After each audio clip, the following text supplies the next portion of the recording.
Hello, everybody, and welcome to my channel. I'm Reina Creole, and of course, this is the Resort Recon Live podcast where myself and a couple of my fellow theme park nerds, aficionados, we get together and chat what's in the news with regards to theme parks this week, the Florida theme parks, and of course, the West Coast theme parks where my West Coast friends pop over. We answer your questions, but above all, we keep it real on this channel. So, we're going to be talking about the latest round of Disney price increases. We're going to talk about that. We're also going to talk about some, man, we're going to have to talk about Disney guests because, yet again, messed up stuff. One of them was actually caught doing. And of course, we are going to talk about cake bake mistake or cake bake shop. We are going to talk about them because it's more than just the overpriced slice of a cake. And yet again, it feeds into the, I would just say, nickel and diming and let them eat cake mentality that's going on with Disney. So, of course, there's that we're going to talk about. And of course, we are going to talk about Epic Universe. The opening date got released, packages got released for people to book. Helios is being booked like crazy. And if you were like me and you were in the Hunger Games, aka annual pass holders getting one-day tickets for Epic Universe, we're going to talk about that as well. But whether you got tickets or you did not get tickets, or you're just interested in what Epic Universe is all about, curious about where you could stay if you couldn't get into Helios, we're going to be here for you to talk about that. And speaking of Epic Universe, I kind of did make an error. I thought I was at almost at 9K, but it was actually 8.9 that I was at. Regardless, if you are watching this live stream, okay, at the end of the live stream, I'm going to show you guys how you can enter into the giveaway for a reusable tote bag from Epic Universe. Yes, the big one. I'm going to give you guys instructions about how you can be entered into the giveaway for an Epic Universe tote bag. Excuse me. The lanyard, and of course, the little, what is that thing? I think you put your ID in, and the little pocket thing, whatever. That's still going to be for 9K, but because I screwed up, guess what? We're just going to have a what the heck giveaway. And I will give you guys instructions at the end of this live stream. So if you are watching this live stream on the replay, wait till the end and I'll show you how to enter. All right. So with that said, let me bring on my amazing panelists, of course, fellow theme park aficionados. We've got Ron Bradley of Follow the Bradley's Fun, and we have got Erica and Rob as well. How are you guys doing? Good. Can you hear me? Because I tripped over my cord. Oh, I didn't. I had no idea. I didn't even know. Erica? I didn't even know. And it like popped out of the computer. Hey, Erica, I have a question for you. Erica, Yes. Did everything come out all right? Yeah, I knew that's where he was going. You can read my comment backstage. I can't lie. I'm already. We're going to talk about it later, I know, but I just, we want to make sure that it's not done in a park. Yes, we're going to talk about that. No, dude, I got class. Thanks. We're so going to freaking talk about that because trust me, folks, we're going to have to talk about this. What? We've got a what is it? We call it a code brown. I think is what we want to call it. Oh my God. We called it an AFR. We'll talk about that. Well, folks, I know. If you know, you know.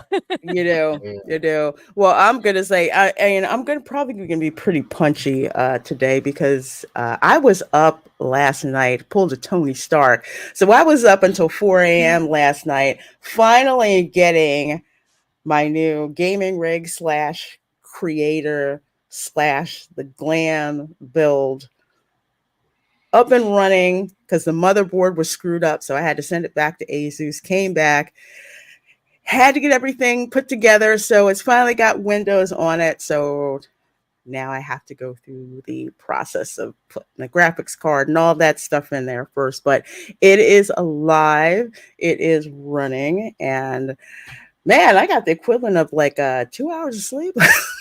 And so here I am. I couldn't do it. Couldn't do it. I was like, Tony Stark down in the lab asking Jarvis what the heck is going on with X, Y, and Z and how come this is working. But thank you, Scott Westbrook, for gifting those 5 Reina Creole memberships. I sure do appreciate it so very much, folks. If you got gifted a membership from Scott Westbrook, please do make sure you tell him thank you. Channel members, we are actually going to have a watch party or watch along of the Blumhouse horror film Megan. I freaking love that movie so darn much. So that's going to be at 2 p.m. Eastern tomorrow. So I'll post that actually in the community tab. So thank you so much, Scott. Amazing supporter of my channel. I should appreciate that. Let's see. We got Keely Chow in the chat. How you doing? And Roll Tide. We have got Snorter Poopus here in the chat as well. We have got Tom F in the chat. Says good afternoon, all. Good afternoon, and such a wonderful praise report about your wife, Linda. So I was so happy to hear about that. Amazing, definitely. Let's see, we got Goofbar35 in the chat. We also, of course, gotta laugh at that. That's I almost bought it. That's for, yeah. Oh yeah. Heidi how? If you go like that. I almost bought a towel, actually. I almost did. Almost bought a towel. But I'll tell you, the South Park Christmas special. First time I saw that, oh my gosh. Man, I couldn't breathe. I was laughing so darn hard. Cracks me up. Santa Claus is on his way. Okay. Did you hear Disneyland's Tiana has been breaking down? Yes. The curse of Burr Rabbit is still there and prevalent. And do you know what that tells me? That tells me fundamental engineering design flaw. Mm-hmm. Yeah. What did y'all cheap out on? And what did Tony Baxter tell y'all to do? That y'all said, nope, not gonna do it. Shut up, old man. or it's perfect theming because they never make it, but they're always almost there. Almost there. Oh, you're ready? No, I'm not ready. I was thinking about that song being in Tiana's Almost There, and I'm like, this makes no sense because that song was at the restaurant, which was fulfilled at the end of the movie, which is now in place by the time this ride is going on, and it makes no sense for this whatsoever. It is the worst. The theming of that ride is so bad and makes no sense and is racist in the queue. And then, Salt Mine. We want to talk about the Avery salt mine. Just Google Avery salt mine. Just do that. Shows you how they did not. Oh my gosh, they sort of freaking know what they're doing. No, but Sonia, she bought it. Hello, Sonia. Hi. Oh, I'm sorry. Let's say hi. Doing good. Me and my family, we are just cleaning up our house so we can ready for our family road trip to New Orleans, Louisiana tomorrow. Well, enjoy it. Make sure you go to Jackson Square because that's where my 5th great grandparents were married, Major Donato Bello, and nice. Yeah, they were. It's kind of crazy. I'm like, really? Yeah, he was Italian, but actually a officer in the Spanish military. And his wife, Marie, she was a French Creole born in Mobile, Alabama. Yeah, Mobile, Alabama is an interesting place. They were French Canadians. Hey, Pink T33 says hello, everyone. Dan's Life at the Kingdom says, hey guys, the cake was delicious but pricey. Well, we're going to talk about that. We're going to talk about that because in the end, it's really not about the cake, actually. We're going to talk about that. We're going to talk about that. Cake talk continues. Let's go. Yes, yes, we are going to we are going to talk about that. We totally are. There's Erica saying hi to everybody. And let's see. I think we got to go. And Shogi's here. Good seeing you, my dear. Good seeing you. Good seeing you. Nita says Tiana's is all poop. The top to bottom poop. Yeah, Tafiti's bunghole. Believe it or not, there's a connection that my brain made. It's like a Tafiti connection between that and Tiana's broccoli hill adventure and something going on with the cake bake shop. So let's just say yet again, Bob Iger, you played yourself. We're going to talk about that. Hey, Luniac, good to see you. Good to see you. Good to see you. How do I feel about TBA's failure? Pretty good. She was born.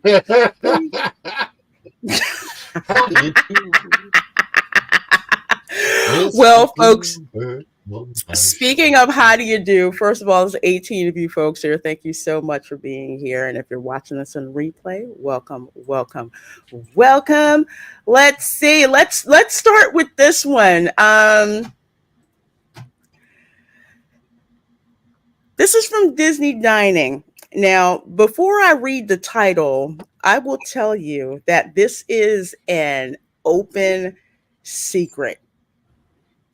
By open secret means it's out there, but it's hardly talked about. I can't tell you how many Disney custodial cast members have been around certain places with, the gloves on and picking stuff up with, the little extended picker things, and it looks like a biohazard scene. That is because this happens more often than not, but the cast members are very good at making it look normal, but it's not normal. It's not normal. If you're a casual guest, you're just like, oh, custodial's picking up, so they're just cleaning up something over there. Oh, no. Not when you've got Disney security out there. Smell? I know the smell. And it's not a Florida smell.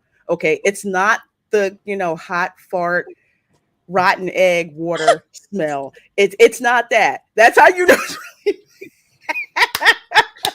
That's naturally in the water, but this right here, oh my gosh. So from posted by Ava Miller over here at DisneyDining.com, Walt Disney World defecation scene sparks outrage among parkgoers. So a distressing incident reportedly unfolded at Disney's Hollywood Studios Park, where guests witnessed unacceptable behavior from an adult visitor. Reports surfaced claiming that a woman chose to relieve herself in plain sight, causing shock and disgust among the audience. Eyewitnesses described her actions as brazen and self-centered, reflecting a disregard for the family-friendly environment Disney promotes. If you guys want to know exactly where this happened, okay, you know how when you go through the ticket, you go through the ticket booth over here, ticket turnstile, to Hollywood Studios, and there's that main drag, down towards where Mickey and Minnie's Runaway Railway is, where the Mickey hat used to be. Well, this chick basically dropped her drawers and dropped a deuce in the middle of that main drag right there. Jeez. I just don't understand. Can I tell you guys a secret? Like, why? And is there no shame? I mean, you're literally dropping your bottoms and everyone can see your undercarriage. What? She said undercarriage. It's either that or say under the bonnet. I don't know what else I'm supposed to say. I think seen people change a dirty diaper in the line for the Hogwarts Express. I have seen people change kids' poopy diapers at Disney. I've seen that. I've seen someone do that while in an eating establishment right there, decide to change their kid's blown out diaper right there. But I mean, kind of, I would change my kids' diapers in their strollers, but I went to a private area. I didn't just in the middle of the open and like change them right there. You know, I would find a private area. Tina. Can you imagine? Okay, try to imagine this from a cast member perspective. Okay, try to remember. Okay, so you've got the guy brings a little thing over. We have an AFR. You have an AFR. We're in the park. Why do you have an AFR in the park? Yeah, we've got an AFR on the main street going towards the Great Movie Ride. How is that? Oh my God. No, come over here and clean it up right now. It's AFR, by the way, that is Disney code for accidental fecal release. That is what it accidental stands for. my rear that end. The code we used when I was a lifeguard. Literally. No, I'm sure it was. No, her rear end. Her rear end.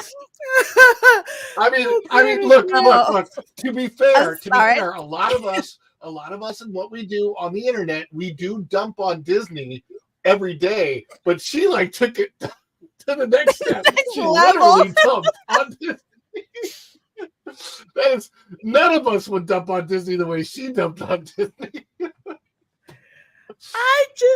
Oh my God. Going Shogi, I heard about that. Oh, geez. I've never been about that. What? I've never been, but I know Pro has mentioned that this is an issue. Oh my I have to start doing it in the this. American parks everywhere, even probably Paris, Disney, I'm sure too. Yeah, but usually, I not to like gross people out, but usually that's like somewhere in a planter or something like that. And yes, sorry to gross some of you all out first thing in the morning, but this is just going to dovetail exactly into what we're going to get to about Disney. But usually it's somewhere, in a planner or off to the side somewhere where stuff like this happens, where you have to like look for it, not like, hey, I'm getting my picture from the photo pass folks right in front of Mickey and Minnie's Runaway Railway, and somebody's dropping it like right there in the open on the cement in the walkway. Is that? Well, no. Now, was she thinking that she was on her way to Tiana's? Because she could have been singing, "We're almost there." but we didn't quite make it. Oh my gosh. I can't. I think this is the same people who let their kids do the same thing in the pools, and it's called a code brown. And I'm not going to get into too much detail, but let's just say my nephew was the one who told me, and I'm just like, no, get out, everybody out, get out. And I had to tell one of the lifeguards, I'm just like, you got a baby Ruth in the pool. Okay. That's the worst. And my nephew's like, did I do something wrong? I said, no, you didn't do anything wrong. It's embarrassing. When I was a lifeguard and we don't catch it, that's the worst. I will tell you exactly what pool this happened to me at. It was the mermaid. It was the mermaid pool at Art of Animation. Okay, that's where I was. Mermaid pool, Art of Animation. And some kid comes up to me and says, "Excuse me, sir, lifeguard. I think that somebody, and they said it, and I'm like, oh no. And then I, two whistle called. Pool's closed, everybody out, and you call over the radio. Hey, we have, come check for an AFR, please. You have to call management.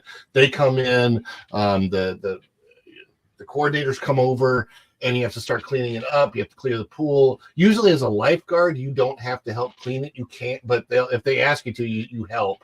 And this was bad. This was bad. I'm going to tell you, it was not one place in the pool. It was over the entire pool. Somebody was swimming around doing this, and I don't know if it was a kid or an adult, but it was awful. And in the summertime, this happens at the pools a lot. I worked there over the summer in 2021, and let me tell you, I will never. I thought lifeguarding was going to be a fun job. Boy, was I as wrong as I could possibly have been. That was an awful job. Awful when awful I job. see lifeguards at Disney with the gloves on and there's no water in the pool, and this happened at, I think it was All Star Movies. Let's put it this way, it was so bad we never went back. Camera girl kept saying, "We're not going back there, are you?" I said, "Never in a million freaking years are we going back there." It is just absolutely freaking disgusting, unsanitary, and yeah, it should. It really should. But I've only seen this happen at that was an all-star. Ron said an art of animation, but it happens at every pool, every single pool. It doesn't matter at the guest level. I will promise you, having worked there, having been in that arena, it happens at every. I mean, let me put it this way: guests put the poo in pool at Disney. Yes. Remember that sign that says "Welcome to our ool"? Notice there is no pee in it. Please keep it that way.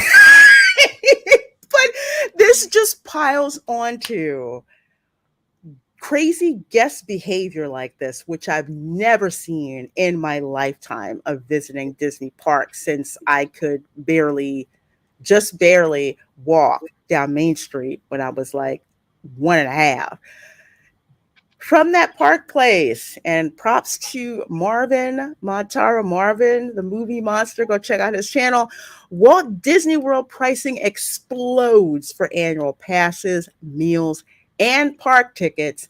Magic Kingdom now $199 for a day. What the hell? I mean, first of all, Disney used to have price increases. Well, they still do. They had this for years. Price increases every year, but let's just say pre-2018 or so. They were kind of like, I would say, like an inflationary adjustment, or it wasn't, you were still getting value. So it was more like, it happens. Everything just kind of, went up. Universal has price increases every year, but their price increases are not astronomical. I'm forgetting the article, and I think Pro showed this on his channel one time. This article that showed how even Disney World pricing, it has outpaced inflation. Oh yeah, by like a massive margin. It's not 300%. It typically outpaces inflation by 300%. Like whatever inflation is, Disney inflation is 3 times that of regular inflation. I'm really back mixed feelings on this, but I have a half an opinion here, and I say half because I'm like arguing with myself. On the one hand, I don't like government stepping in and telling corporate what to do. I understand that argument. But on the other hand, it's like there's got to be something in place, I feel, to protect consumers. Like this is just ridiculous to be that much above inflation. I don't know. It's just this level of greed. And I don't know. I mean, I'm not looking at it in the right perspective, but I'm like having a debate in my head. No, you're coming at it from the standpoint of a consumer. I have an economics minor, so from the behavior of a consumer, you're absolutely right, Erica. The laws of economics say I can price anything at whatever I want, but at the same time, if the demand is not there, you need to either adjust or keep losing freaking money. Yeah, and they're not adjusting. And it's just like, well, how much more do you want to lose?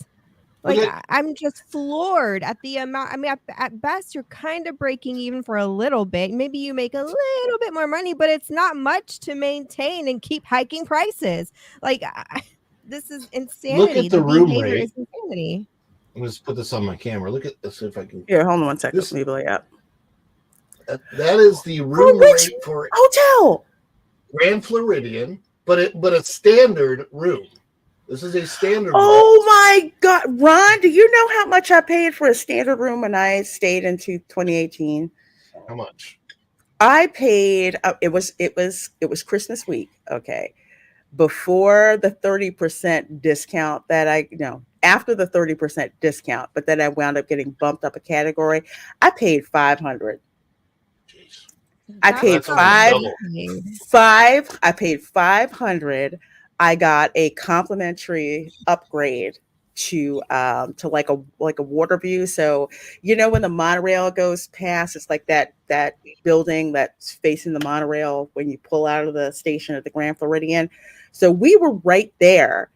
And while it wasn't classified as a theme park view, we could see the fireworks from our balcony. I paid $500 a night. I saved for like a year because I always had this vacation club account where I was just basically putting money in, every paycheck, bonus, all of that stuff. So I had already saved up the money I saved for a year to go. And I got this rate 30% from Disney to go. So I already had a discount, but then got bumped up. It's $500. And now it's $900 and something like that. And yes, plus $330 for Skip the Genie plus Genie. Yeah. I just for the premium. Just for fun, I've just priced out a 4-day vacation for my family, the three of us, with my son being over 9, so he has to pay all the adult prices for everything without food.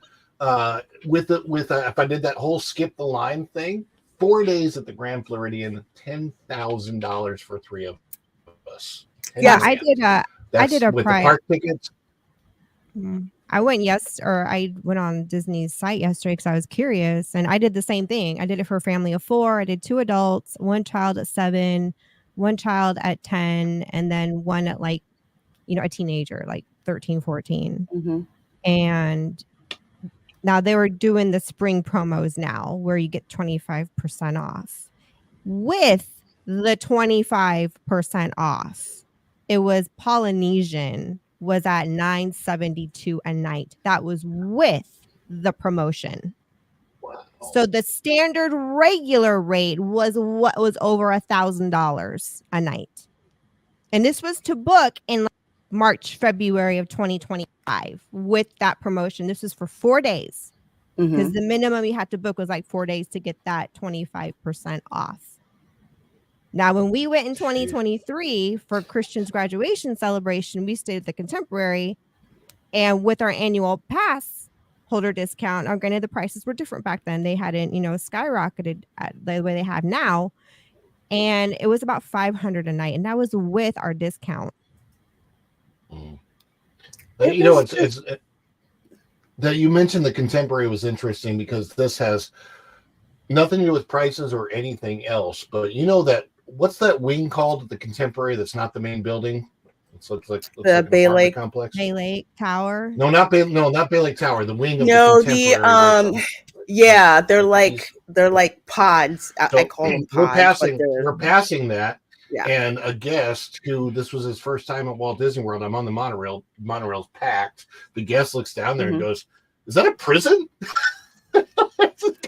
He literally thought that it was like, that looks like a prison down there. And I'm like, I explained to him, no, that is the 1970s wing of the not so contemporary. Yes, exactly. That's exactly what it is. It's top of the bottle, man. Pink T33 says consumer. My point is that those rooms are still like $800 a night. Oh yeah.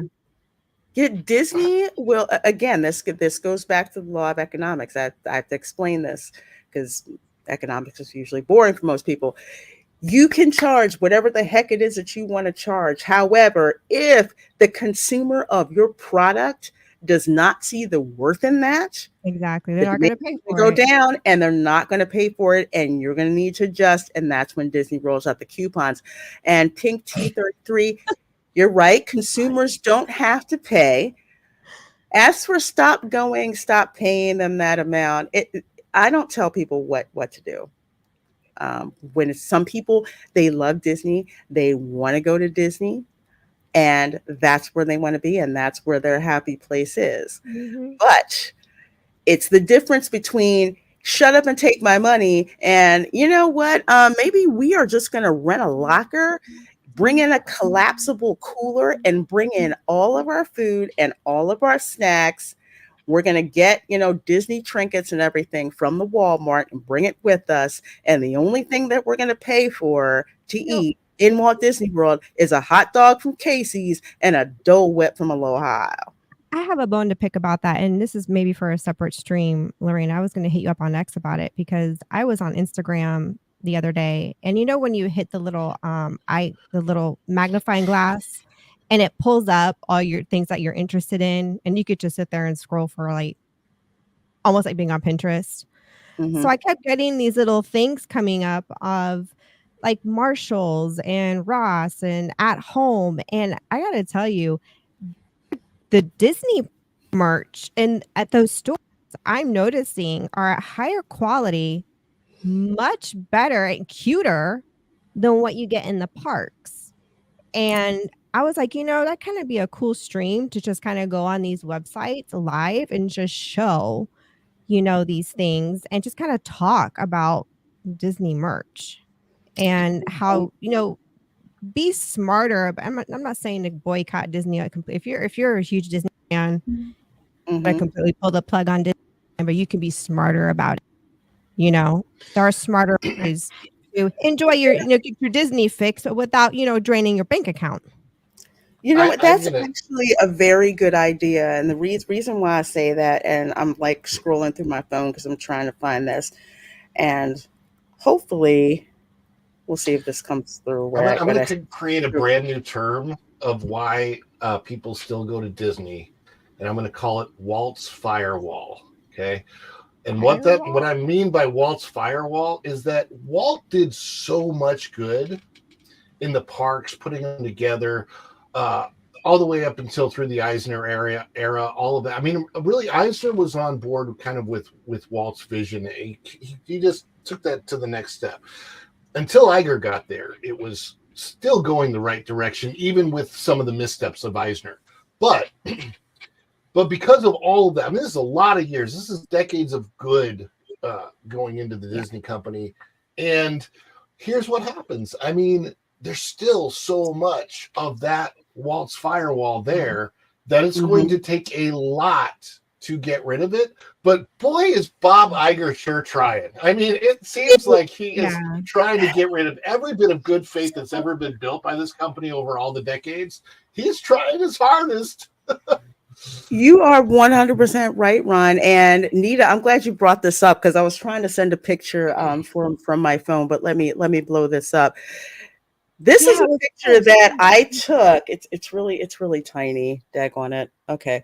But let me see. This is a picture that I took at the Walmart that's on Vineland near the Vineland shops, the Vineland outlet. The Walmart there has 4 aisles of nothing but theme park merchandise. They have a whole wall full of these cute little dresses for girls that are all themed from the Disney princesses. And I think they were like $15 or something like that. And these dresses were, they were perfect for like hot Florida weather. So they weren't like the heavy long sleeves or anything like that. Perfect for the weather. And $15, you've got water bottles, you've got all of that stuff. So even between Kohl's, TJ Maxx, Walmart, the Target near me, and Ron knows our Target, they have got a whole bunch of it's our Target. I mean, you walk in, they've got like cute, cheap t-shirts themed for the holidays or whatever that you can buy from there, and you pay less money and the value is there. So yeah, Erica, we got to do that because I keep running into Disney merch at like Target and Marshalls. I'm talking like the home decor type merch, like the stuff that most of us adults, when we go to the Hallmark. parks, we're kind of looking for, Yes.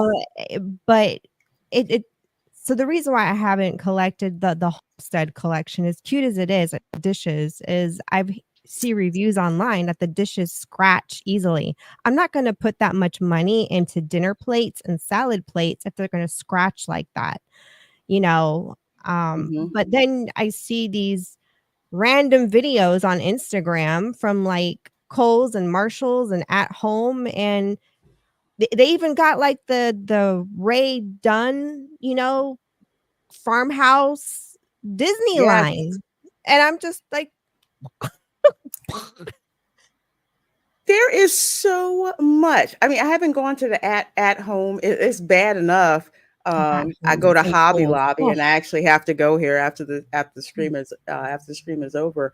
But they have. I mean, you can swag out your whole house with household merch that's Disney themed, plates, pillows, throw blankets, even things for the kids like cuddle buddies, pajamas, little stuffies. You can even go to Five Below. Again, that's one of my favorite places to go. Five Below. You can go to Five Below, make little like Disney goodie baskets and bags to take with you, and stuff's like cheap, $3, $5. And you can get all that stuff and put it together. And you can get that for cheaper. You don't have to go. I tell people, when you go to the Disney park, just because the merchandise is there does not mean that you have to buy it. And what we said on our bargain boards is we would tell people, go to the likes of Five Below, Walmart, Target, get your Disney swag. If you're down there at the parks, go to the Walmart and the Targets there and get stuff there. And then save your money for like that one thing that you can only get in the parks. But make it good. Yeah, make it good, because you cannot find anywhere else. No, get them. You know why those bubble wands are popular? Because that's the only place that you can freaking get those darn bubble wands. I tell people it's worth the money. I bought several bubble wands for like presents, because you can't get them, anywhere else. But a princess dress, heck no. No. Unless you go to the Walmart and buy them there. So I actually have to take video, but yeah, Eric and we're going to have to do a show on that. Ooh, let me see. I've seen that. I've seen the Jack Skellington one too. Ooh, I love it.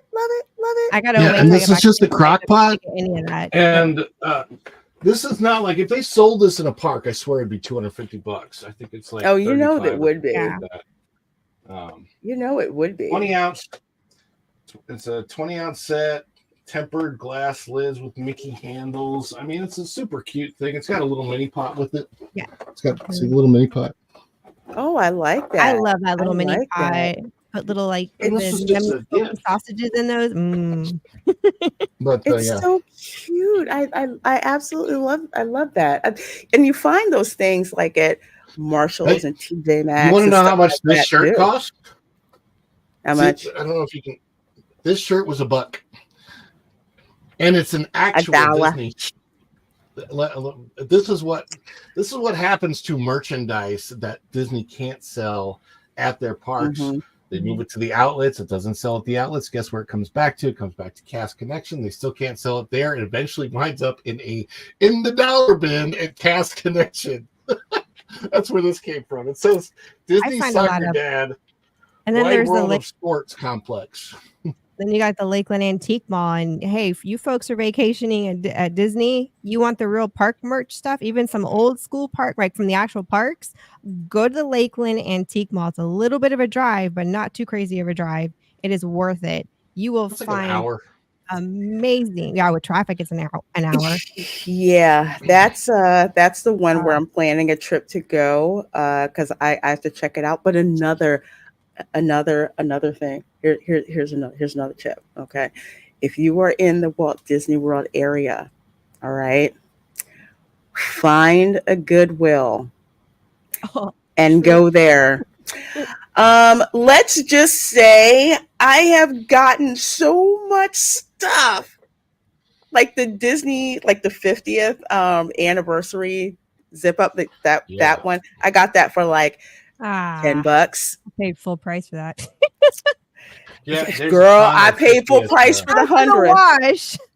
I paid full price for the 100th one, but I skipped the 50th one. But I found that there. But yeah, if you see those, if you see a Goodwill that's around there, trust me, drop in there. I mean, they have great stuff. You can tell because where we live, there's lots of cast members that are around. Yeah. So pretty sure they're donating that stuff, to Goodwill. But I'm like, dang, this is mine. I'm looking around, I'm like, anybody see this? I'm gonna go and grab it. My grandfather used to say there's one way to skin a cat. Mm-hmm. My mom used to say the same darn thing. I'm pretty sure that the chair that I'm sitting in was an office chair at some Disney office somewhere, because that's one of the things that Cast Connection constantly has is use office furniture, use computer equipment, use all kinds of stuff in what they call property control. And you can go as a guest. If you're friends with cast members, you can go as a guest too. You just don't get any extra discount.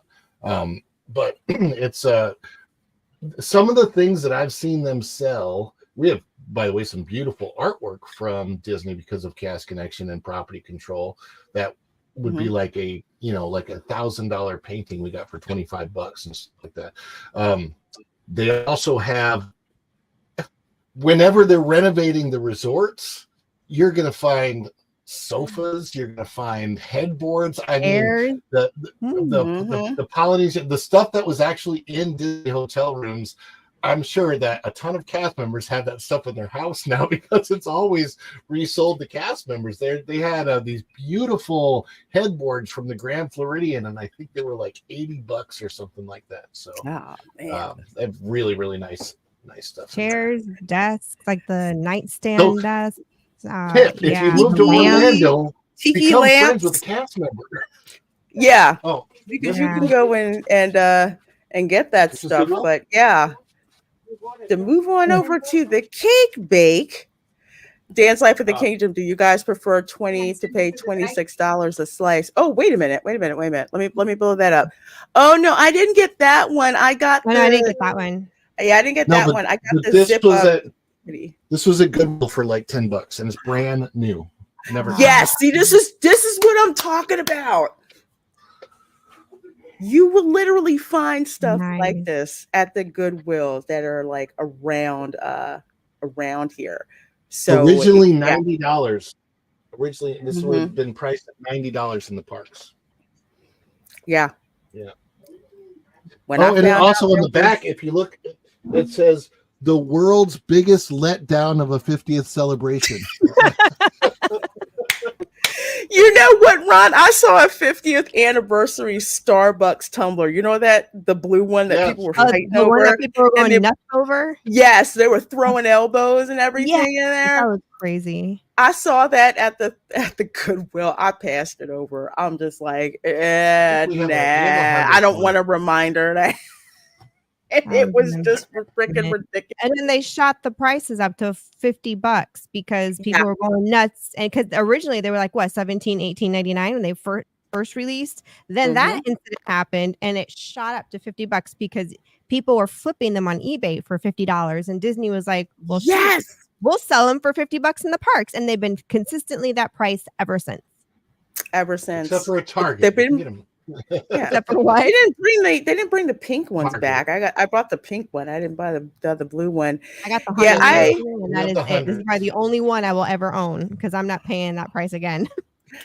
And that one, you cannot. There's one place that I have found it, and it's over actually at Epcot in the creation shop. Might be gone by now, but when I went over there, that was the only place where you can find them because Haunted Mansion merch just flies off of that.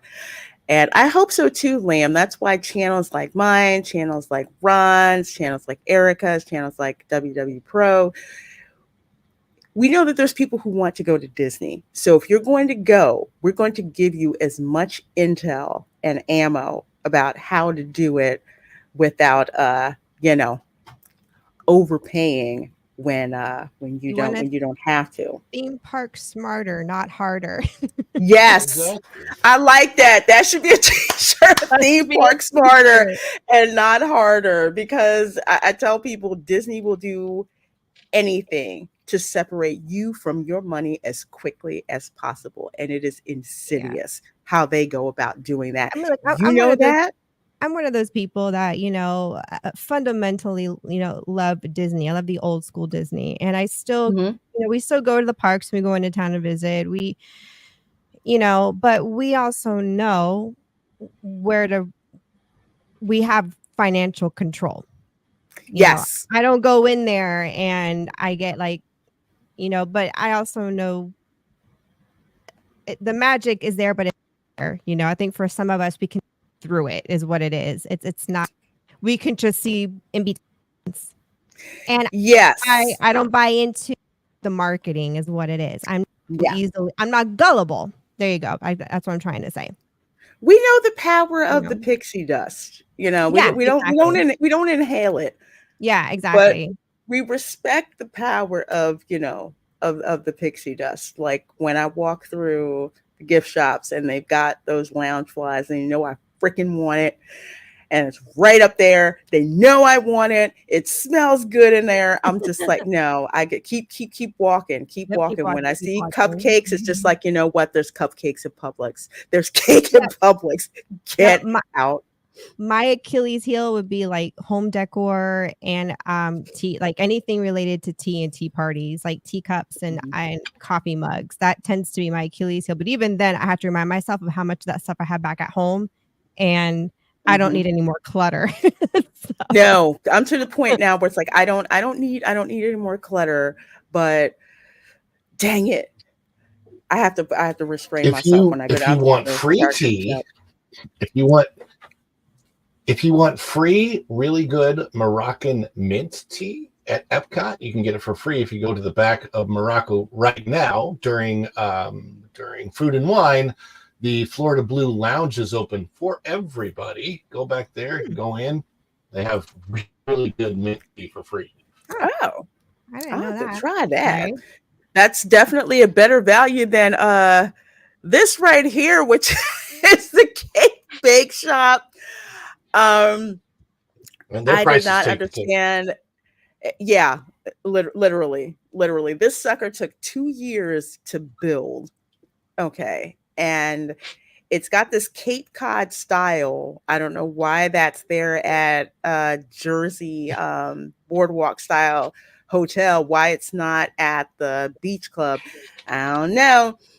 But this is what they decided to do. So construction walls, of course, they're gone over here at the Cake Bakehouse. And what tripped people off was the cost of how much this menu was. I'm trying to get to, well, they have them here listed. Like, for example, they have breakfast cakes, Belgian waffles. I've never paid $22 for a Belgian waffle. Challah orange French toast, $26. I don't think I've ever paid that much, but it's like, okay, fruit plate, that's freaking ridiculous. He's paying $26. Now you go to Publix and get a nice bowl of fruit, and their fruit is amazing. Those pre-made fruit bowls. Yeah. Me and my sister annihilate those things. We love their fruit bowls. Especially when you get the one that's like the fruit bowl, and it's like $15, and it's this huge, and it's just the you absolute get a lot for the money, and you don't have to sweetest. cut the fruit, buy the fruit. It's already in a bowl. No, take it home and just no. That's the one where you take the hit. You're like, you know what? I have a pineapple core at home, but it just tastes better when Publix, when Publix does it. Yeah, they cut it up for you and they get it ready for you. But the turkey and cheese, I mean, a croque monsieur ham and cheese sandwich, $32. How much is the ham and cheese sandwich at the sandwich shop in the France Pavilion? Well, I was going to say next door there's a sandwich shop, and the Reuben, the really, really, really good thick Reuben with chips was $15. Well, what about the croissants over at the bakery in France? at the France Pavilion because that's what we get. We get the but they're not much. They're $3 or $4. They're not that much.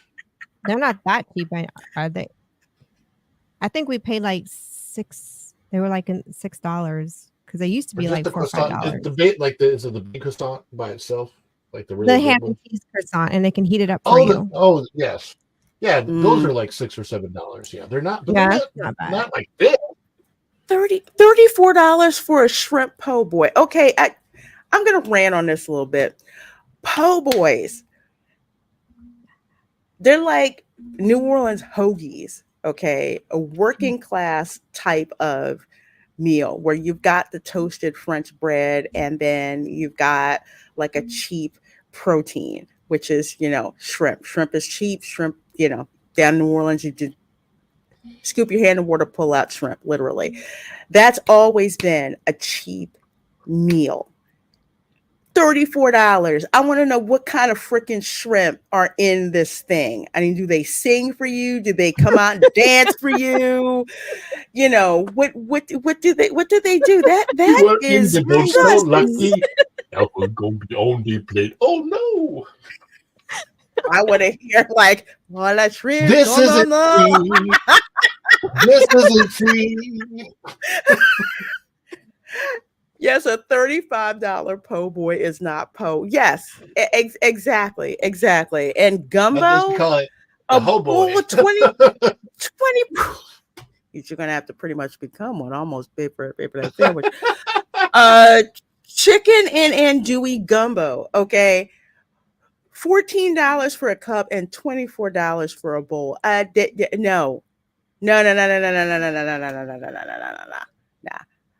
Nah, that's insane.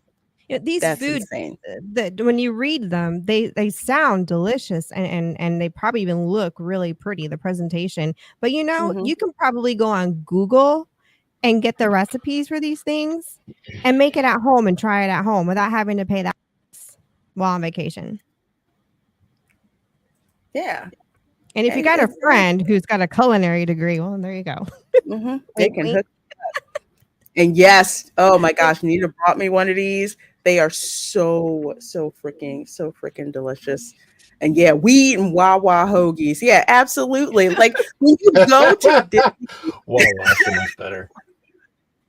Like I said, you get a collapsible cooler, you get some ice packs, you roll up the Wawa, and you get all your food for the day, and bring it on in there. That's what you do. So you are totally hooked up.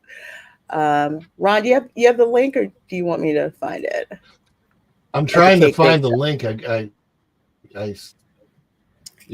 So it was. I know it's an hour and 8 minutes in, but I'm trying to find the link. Okay, I'll go ahead and find that. But here's the thing.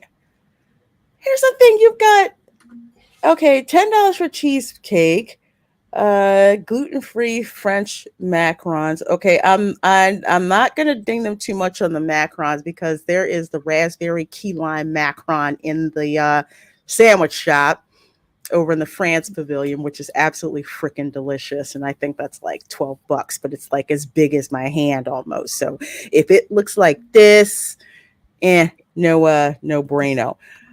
But look at this, $24 Earl's Court chocolate cake, 6 layers of chocolate cake made with Valrhona chocolate, frosted in milk chocolate, buttercream. I mean, I look at these cake prices. I only pay like $10 for a cake slice from Gideon's Bakery. And it's pretty much exactly. Yeah, their stuff is gourmet. The same type. Exactly. Gourmet. It takes them, I think, 2 days to make those cakes, and they're gorgeous. I've never been to the Emirates, but I've always wanted to try something there, but I can never bring myself to paying those prices. But now looking at this, I'm not going to, and I might actually try it next time I'm in town and actually buy me some kind of a cake or a dessert from Emirates at Disney Springs. Yeah, when I went to Gideon's, I mean, I was just like, okay, Gideon's, why are people lined out the door. Yeah. I was like, I don't. It's like I don't know. I don't understand that. I'm gonna run this in the background while we're talking. I said I didn't even and this is Ron's video, so I'm gonna pull this up here. So I think you said the 2.8, so that's kind of inside. I'll let that run. But you go to Gideon's. Yeah, I wanted to go on. Yeah, the inside because even. Oh, go ahead, my dear. I was just going to say, if you look at the prices just on their merch, what is it? $87 for a toiletry bag. It's a toiletry bag. $87. And it's very, very foo-foo. Like the moment you walk in there, you're instantly transported over to the Grand Floridian. You're like, "How? I'm not at Boardwalk anymore." Yes. Oh my gosh! It's like they got the same decor. I guess they pulled a like they did with Tiana's Broccoli Adventure. They went over to Tafiti, a statue of Tafiti, and used the same flowers. So it looks like they used the same decor at the Grand Floridian. So no wonder. Yeah, it's. Wait a minute. That's a freaking gift shop. Yeah. So on this side of it, this side of it is where they sell the purchase to go, right? So there's the other side is the restaurant where you can sit down, you can get all the same stuff plus their full restaurant menu. Here you have the brownies, the cakes, the cookies, the bonbons, chocolate balls, like I like to call them. I don't know why people don't like that, but the chocolate balls are chocolate balls. That's what they are. There's the cakes that you can see them on the shelf, the full cakes. Yeah. I think that if you want to buy a full cake, it's somewhere around $125 to $150 for a full cake. Here's where I walk around and go just to that side. I'm going to pause this for a minute because we've pretty much been at Gideon's several times. They have their cakes displayed too. And I think for a whole cake from Gideon's is I want to say top price maybe $75. But I would pay that because their cakes are so freaking good. And not only are they good, but just the types of cakes, the flavors of cakes, the decorations of the cakes. They look very, very, very artistic. These look like something I could pick up at Publix anytime that I wanted to. Yeah, the aesthetic style is different. You're comparing a Gothic style to basically something very prissy and very pretty and pink, and I love both styles. I can be all goth and I can be all like pink. But I would only justify buying a full cake if it's like a bridal shower, something very, very special occasion, and that's it. I mean, and even then, I think at Publix you can get a really cute 2-tiered cake, probably for that price, and have a little bit more decor, like flowers. Yeah, that's what I'm saying. It's like I like there. Yeah, because it's like I like the high class, like leitmotif, upscale, light color palette cakes too. But it's just like $23 for that pumpkin cake slice. So I will say, okay, so I'm just going to be nice on the fair side of things. Apparently, they have really good coffee in there. I was coming out. There were some guests that all they bought was a coffee. They have a coconut latte for $7.99. Illy espresso with coconut syrup, steamed coconut milk, and a rim of shaved coconut. And you can get that iced, so regular or iced latte, and it's $8.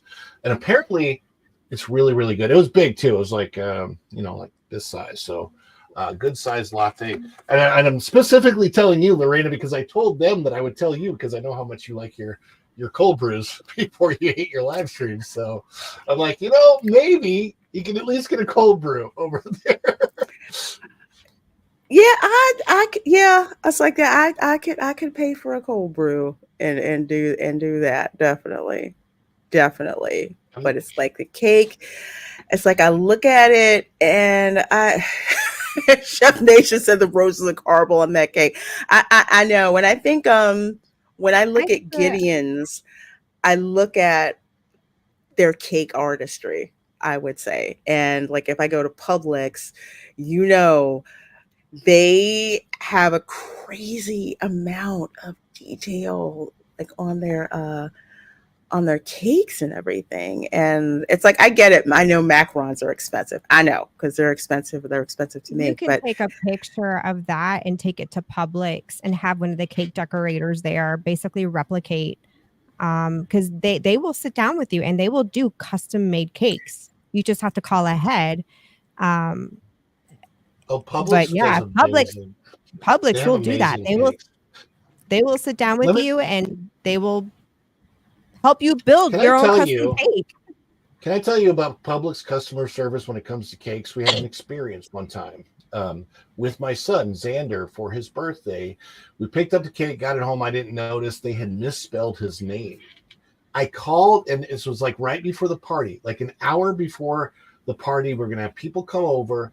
And I called the Publix, and the bakery manager got on the phone. He said, "Don't worry. Where do you live? What's your address?" The bakery manager came over to our house and with icing that they brought with them, fixed the cake at our house for no extra cost whatsoever. That was the Publix level of customer service. And I'm like, wow, they actually outdo Disney when it comes to customer service at Publix. And that's crazy. Publix is very strict about their customer service. My ex-husband is a store manager for one of their stores, and his wife is in customer service, and she's actually huge in the PR scene with the company. And they are on another level for grocery store chains. So they are not your standard groceries, which is why a lot of us Floridians will always compare things to Publix. yes, is. Don't let the grocery store name taint. Oh, what's a grocery store cake? Ugh, no. Publix is No. All their own. When It we is all know about the pub grocery stores. subs. Yeah, it is perfectly acceptable to ask if the cake came from Publix. And as an analogy, especially if you live up north, okay, Wegmans is the same way. Okay, if you have ever walked into I want to call it like it's like the, oh my gosh, it's like the food level over in at Harrods, literally in England. You walk through there is nothing but pastries, cakes, cheesecakes, petit fours, all kinds of stuff. And whatever you want, they will make. And their cakes, again, they're pretty much like on the same level as Publix, especially with regards to customer service and all of that, and that they're privately owned. The cakes are amazing. Absolutely, amazing. Same deal. So it's like if you want to pay, because I don't tell people what to do. If you want to pay $20 or whatever a slice to go, by all means, go ahead and do it. But what I'm looking at is yet there is another establishment that looks like it's in the wrong place, that it is seriously overpriced, considering I would rather spend money actually at Victoria and Albert's. Pretty much you can go to the Michelin star level restaurant. Does Disney really need another, I would say, 1%er type of restaurant? And remember, this place replaced a sports bar, which we pretty much know what we're getting, with the sports bar. They replaced the ESPN sports bar with something like this. So of course people are going to look at the prices given the state of the economy, given inflation, given how long it takes the majority of people to save to go to Disney World. Of course people are going to complain about what those prices are. I think the biggest thing that needs to happen, we should do this. I literally want to do this on a stream sometime with Erica's help from yesterday. I'm going to go to Gideon's, Okay, various chocolate cake slices and limited double frosted cake slices at Gideon's are $9 each. I just looked into it. Yep. $9. Let's compare a $9 Gideon slice to a $25 cake bake slice. Maybe I wonder if I could do it as a blind test. Bring it home and give it to my wife, just the cake without the boxes. Yeah. Erica's getting hungry for cake right now. I wish I would but you guys. a comparison would be a good thing between these two slices because Tom, come on down, come on over and we'll go. I think we should do that. I want to know how really, it really compares to I haven't had Gideon's because we can never get in the line. It was just like, I don't know, ADD. Virtual queue. That it was just, but I had all intentions of going to the offsite location. We never made it. But because I can only compare it to Publix and the little cake shop in Brandon called Sweetie's Delights, which is like aside from Publix. So I want to know from you guys. I just wonder from you guys, how would it compare to a Publix cake? And I'm very simple. I just like your standard vanilla with buttercream icing. I'm a very simple. I want to know the texture and the sweet and I would say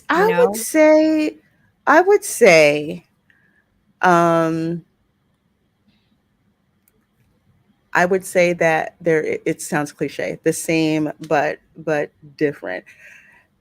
The technical execution is superb with both Gideon's and with Publix.